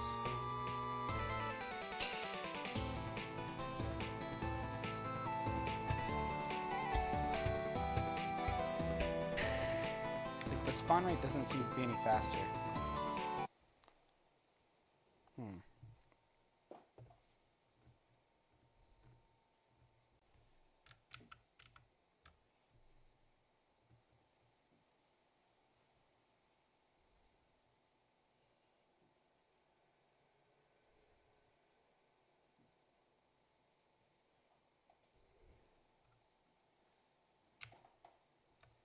Try to turn this number up.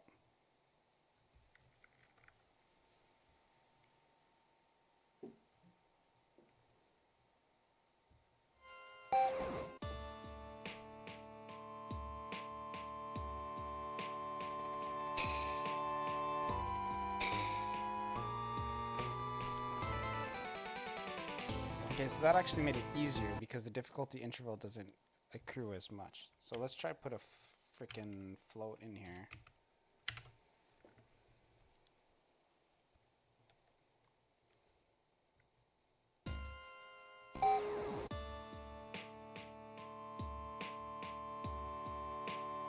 Oh yeah, okay. Yeah.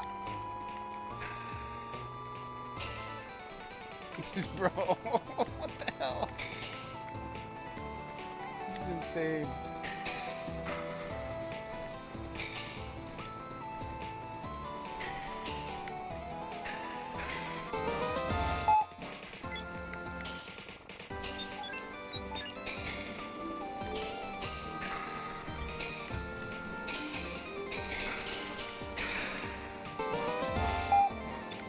This game just gets off to the races like right away.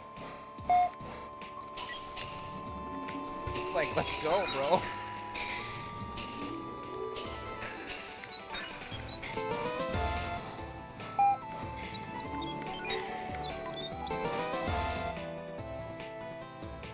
They turn on a dime. Yeah, the next one I'm gonna make isn't gonna be like that. I'm gonna make one more enemy.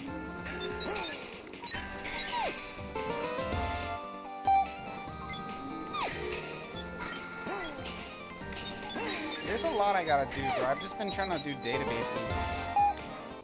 It sucks. I would really rather do this stuff. This is way more exciting, don't you think? But I gotta get that save data going so I can put it on platforms. Once I get that going, then I can just like put it up and everything.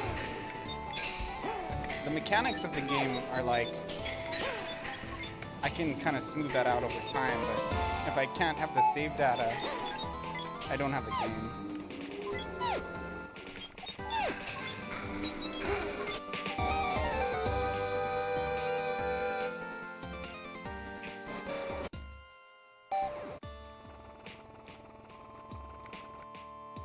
Okay, so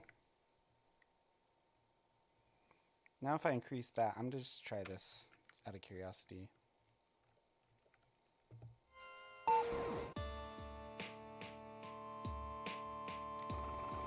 So this should make it so even more spawn.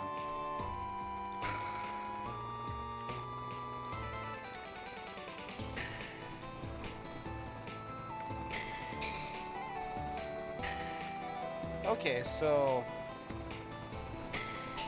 by increasing that number, I delayed the spawning of the second missile type. Very interesting. See how I'm only having the regular missiles so far?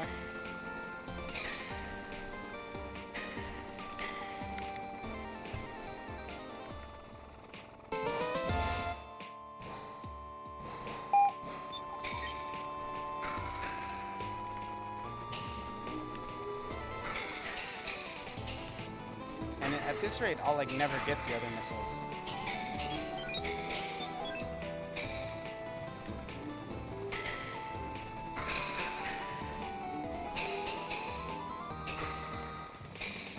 Okay, so if I increase the arena difficulty plus,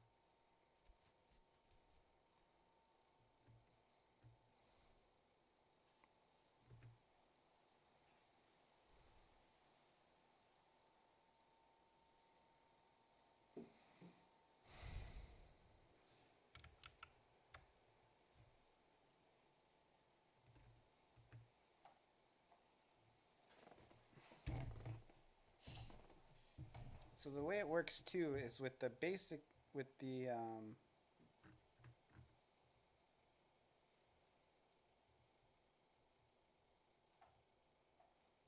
there's like a something in here.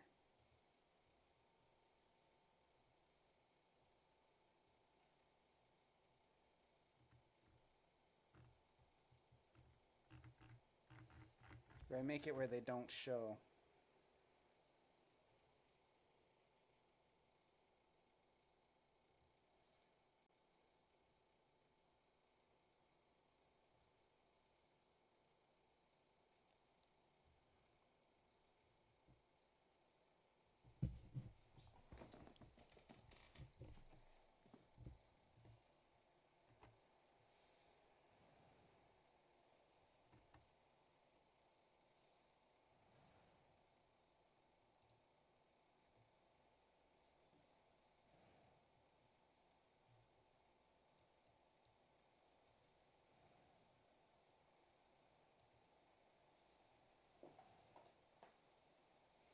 Oh, whoa.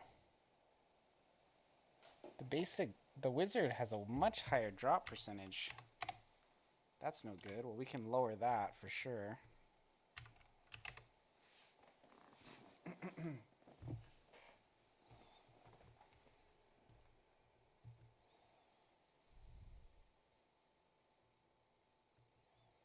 I don't know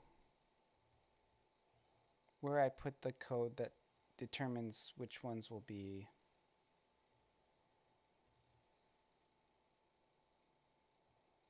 Where did I put the arena difficulty stuff? Maybe in events?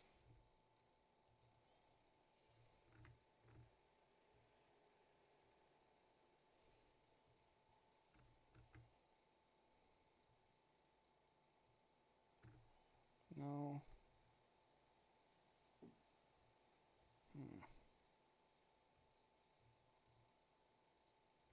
I guess I can just do a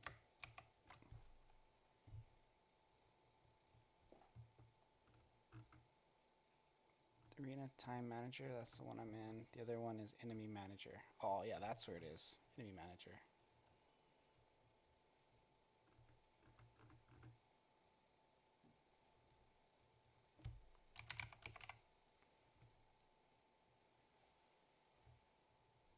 Okay. Okay, so on difficulty increased.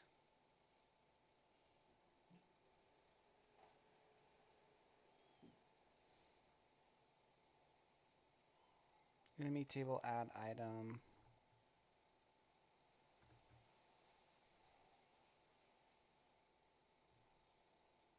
What is a 20?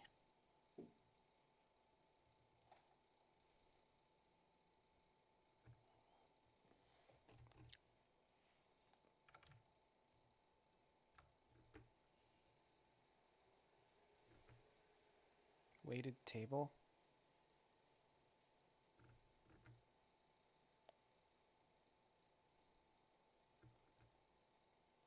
The heck? It's crazy that I wrote all this. I don't even know what it does.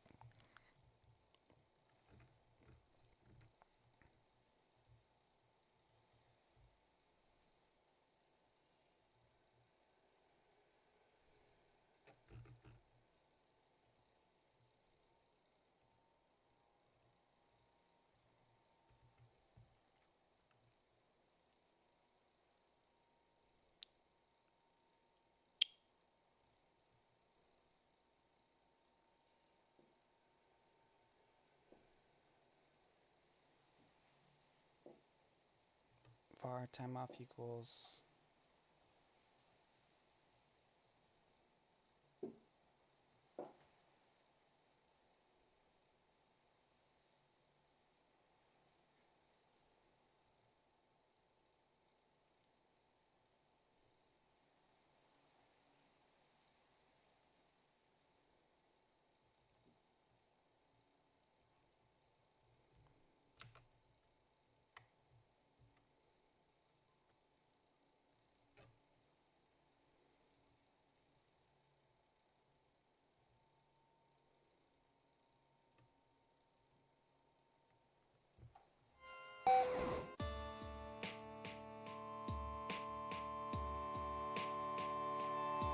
Holy shit.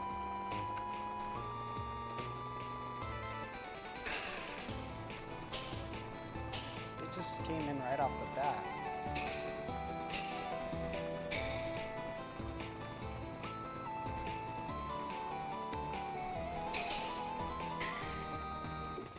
I think I should change the collision for the missiles away from being capsules.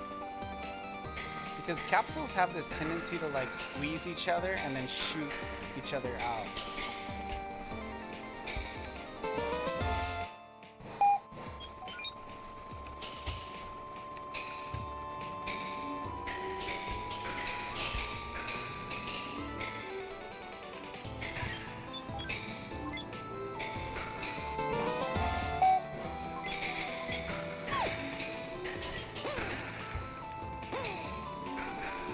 just by lowering the drop rate, I increase the difficulty so much.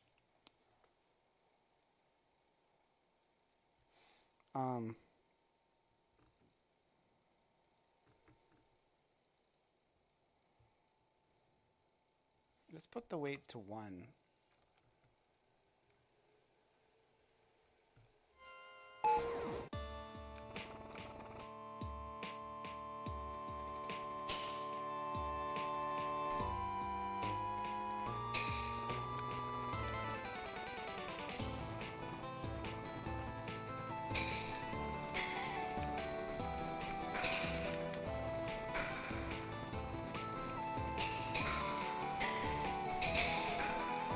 Bro, this is way harder. For sure.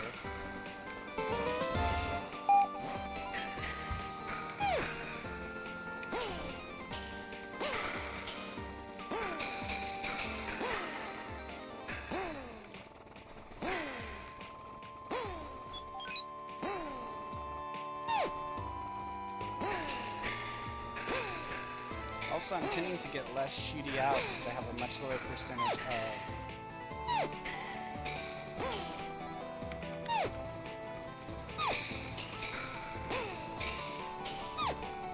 I think just with this lower drop rate, the difficulty is like already harder enough.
Increase the health a little bit.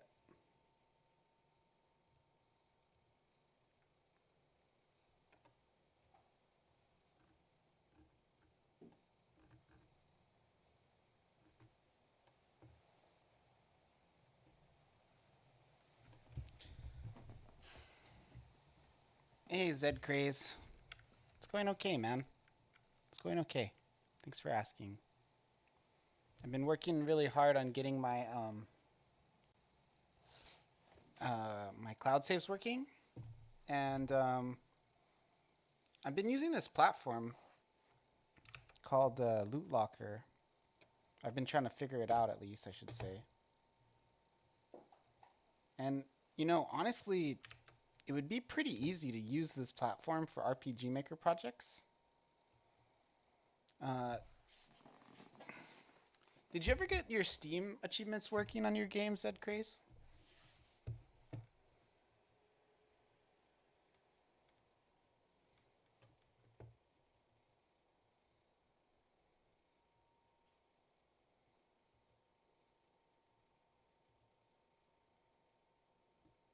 Because I've been thinking about making a plugin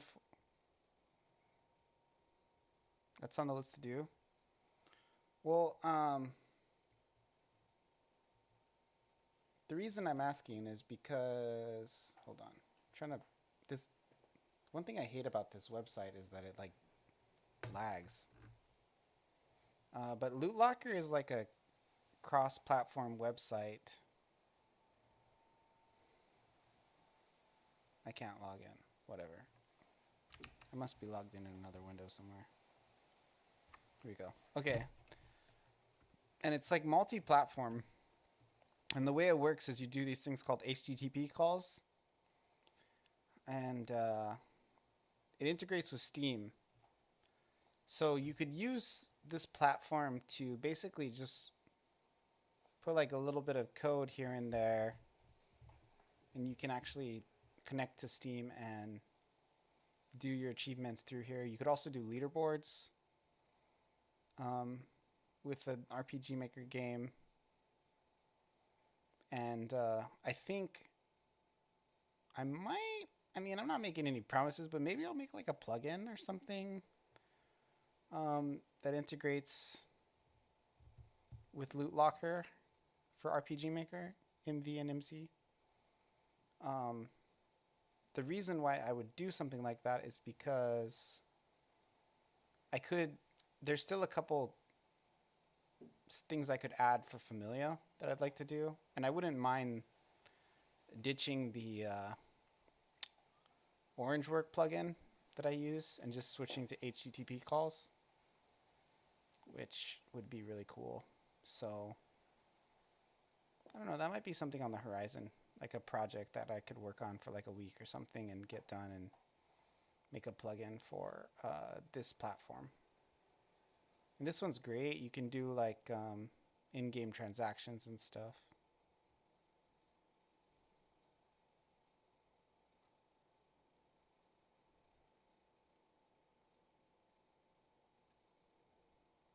It's one thing, Steam version. Yeah.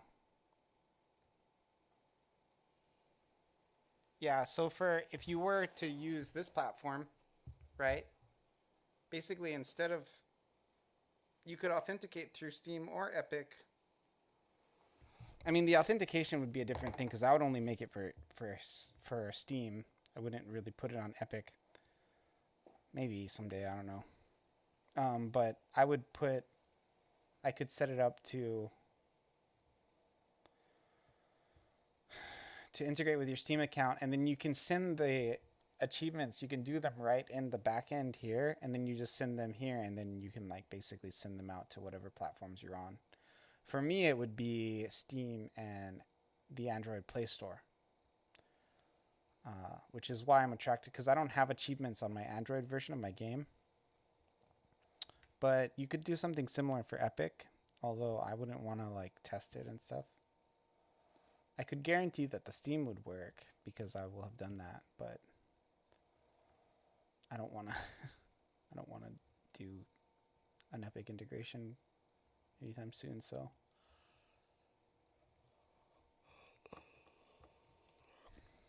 yeah, I don't know, man. Like, I don't even know anything about Epic. Like, I wonder what it's like for the, like, if you're wanting to do like an indie game Like, I wonder what the pathway is. If you have any good videos you find about that, Epic takes less of a cut from your sales. Yeah, well, I don't really care about that. I mean, it's more about if they sell it. I mean, I guess it matters, but you'll probably find that the sales are so... I mean, I don't want to be a punk, but at least for me, my sales are so relatively inconsequential. That's part of why I made my game free. Like, the amount of sales I got were so low. And I've done a lot more than most RPG Maker games. It's just like, it's not about the money, you know. It's not a significant enough amount where it is relevant what percentage you're getting. You know what I mean? So I would be more just about what the platform choice would be more about what just got the most coverage for my game. And like, I would want, like, what I want from my platform, if it was Epic or Steam or whatever, is I would want them to promote my game. That's what I would care about. And that's what I would look at if they do, you know. So when I'm saying like,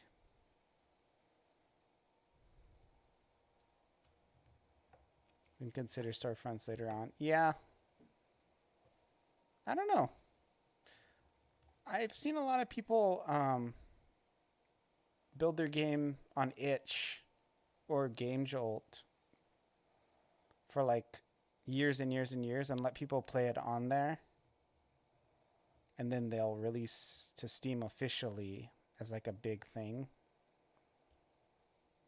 I would say it probably definitely hurt their Steam sales, but I don't know. Like, if you talk about a cut, right? Like, itch, you can make it so that you don't pay them anything. That's an option. And it's like, people still want to go to Steam because Steam, if you pass like a certain point in sales, then they'll help you promote your own product, right? So, I don't know. With this game, I'm going to go Android first. And I think when you're talking about multi-platforms, you're talking about like Steam compared to itch, compared to Epic. I don't think my mobile... Stable on itch on each later, yeah. I don't think you're talking about like mobile compared to desktop. You're talking more about like different Windows or platform, different desktop platforms. So like Epic, Steam, itch, that type of thing. But for me, I'm probably going to release on Android first. I should have said storefront. Yeah. No, I just was making sure I understood what you said. Because I'm releasing on Android for this one first, and then I'm going to just leave it on Windows. Ideally, I would just leave it as a web. Like, you can play the web version for free. So long as I can actually make the web version work with all the features. Web versions are tricky because when you hook up, like, when you try to make the application interact with things on the internet, it's sometimes is a little bit funkier with a web because a lot of servers don't like it because it's like less secure. But if I can get everything to work on web, it'll be like web release first, then Android, then iOS, and then I'll leave it on either Steam or Epic. And over time, I'll accumulate an audience for those. And then I'll add like some graphical upgrades over time, like over the next year. And then you can play it on desktop with like a more high fidelity graphical version of the game. Still using pixel art, but there'll be more like shaders and particle effects and crap like that.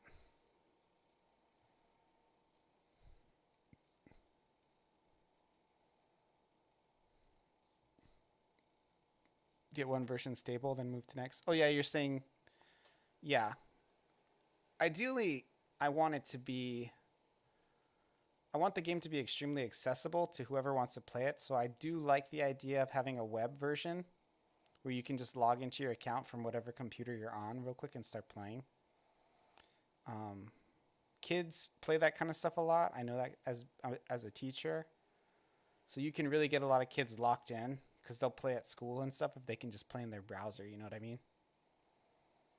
And then, you know, then that's when they start installing it on their phones. And that's kind of like, and kids like Space Pirate, and they like the kind of game that Space Pirate is. So I do feel like I'll get a lot of kids that want to play it, which is a big part of why I think it'll work and sell. But I want the web version to work, and it's been challenging to get it to work with different APIs. So if I can get it to work with the Loot Locker APIs, I will do it on web first. Like that'll be the first place you'll be able to play a full version of it, and then I'll switch, then Android, and then iOS, and then, but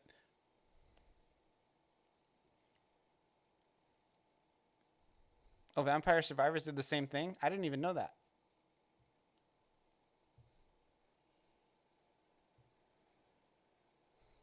Yeah, so I'd do something similar to that, except I'm under the impression that Vampire Survivors went itch, and then, well, you just told me itch, but I was always under the impression that they were on desktop before they were on mobile devices. But I'm just going to do mobile first. And that the thing with the mobile releases is they don't really care about like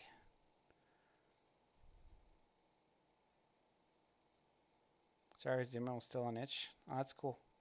Yeah, and then my HTML5 version will pretty much function as a demo for all intents and purposes. So I can, even on the Steam page itself, I can send people back to the web version of the game.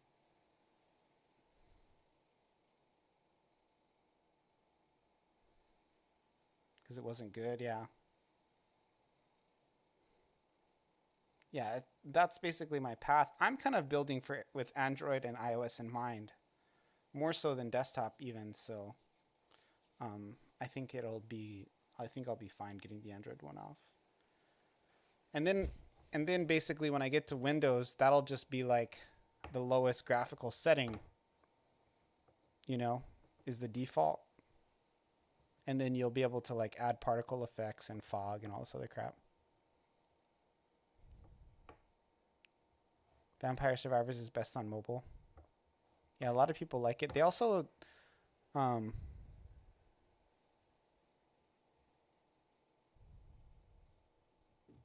if the controls aren't quite as accurate. Well, it's also the kind of game where you don't need like super cutting edge clean controls. You can still have a fun time. My game is going to be a little bit more active. It's going to be a little bit less idle. But I don't know. I'll probably have like builds that are somewhat idle. So like my plan is just to release like a new weapon every month and a new skin. Like that's what I want, basically. New weapon, new skin. And then I'll release like bigger features over time. Like maybe I'll eventually be able to do a multiplayer or a co-op or a story mode or an arcade mode or something. Because now I'm going to release it just with a survivor mode where you just survive as long as you can.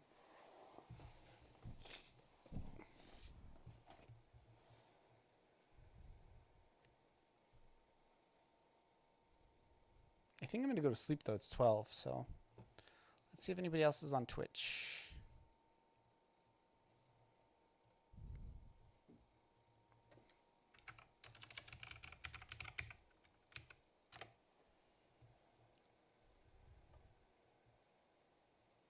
We got Pokemiro.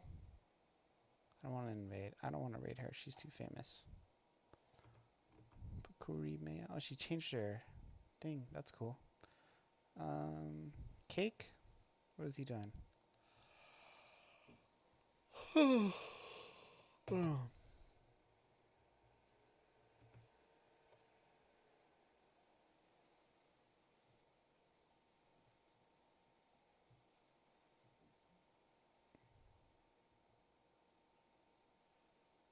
What's Cougar Man doing? Maybe I'll raid him. I haven't talked to him in a while.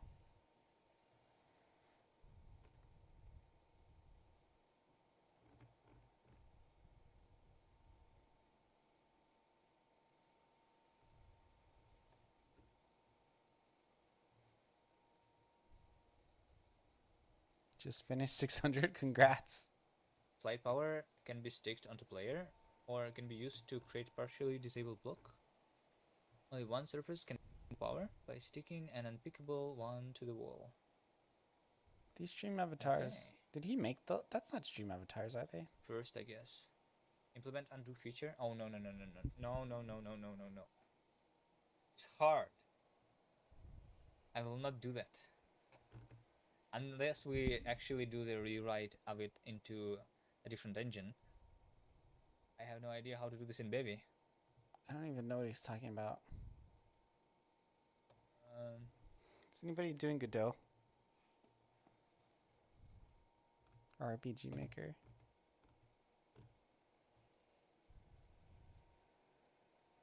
Triple box. Transgender. Can it boost by jump power or rotate it into it? The box Godot also. 4. Let's check out Nova. Does it not have a welcome message?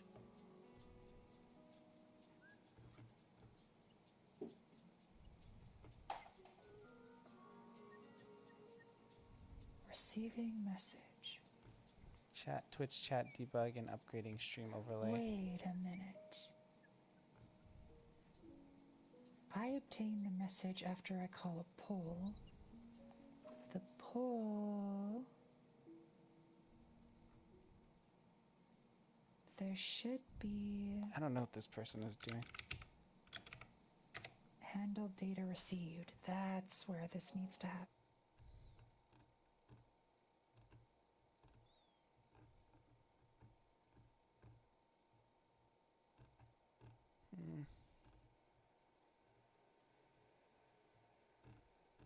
Nobody loves Godot.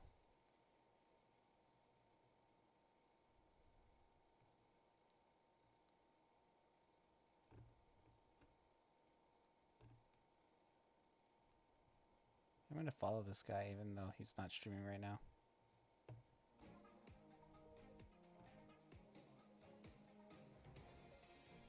Well, I'm already following. Never mind, just joking.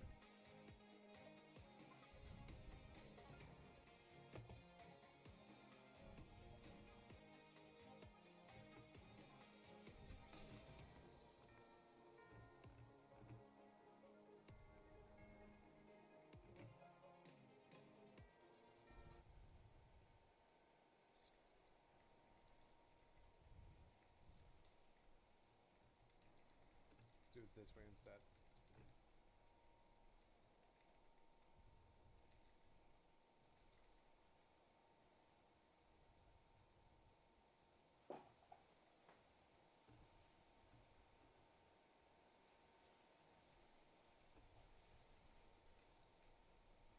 What's his games?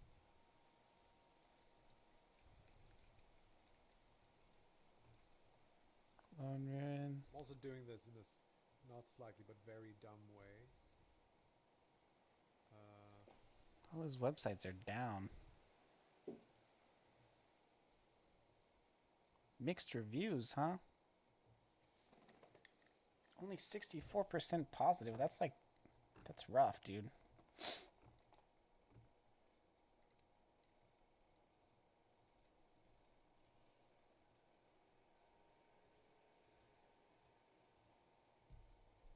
Error?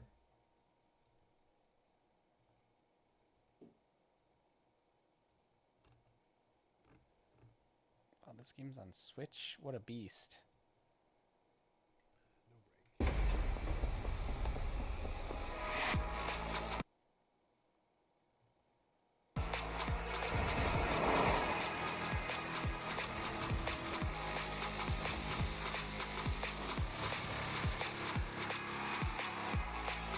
This game looks cool. It's interesting the reviews are so mixed.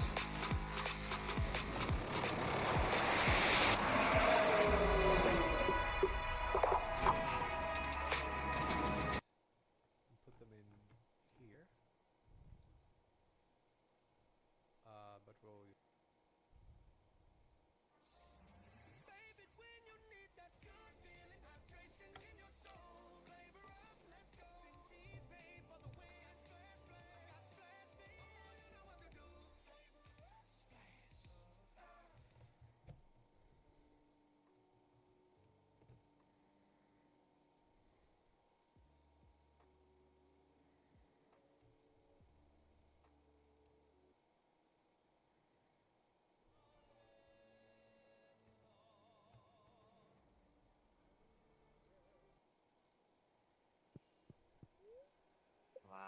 are. Let's raid my friend Skittleness. She'll be stoked. She's playing Stardew. Very closer to your door next time. I know. I was like, so far away. As well as your TV too. I am level 1 farming. Stay with me. I'm gonna hang out with her. Level 2. Uh-huh. 4. Uh-huh. 5. Oh my god. She'll be pumped. She plays a lot of like retro games and stuff. She's from Oahu, so she's from Hawaii like me. You can choose whichever one. If you do crops, you can 8. sell the crops for more. 8. Yeah. Okay, guys. I'll see you later. It's been a blast. Yeah. That's what happened to me. By the next batches of cauliflower, you'll probably be level 10 already. Yeah.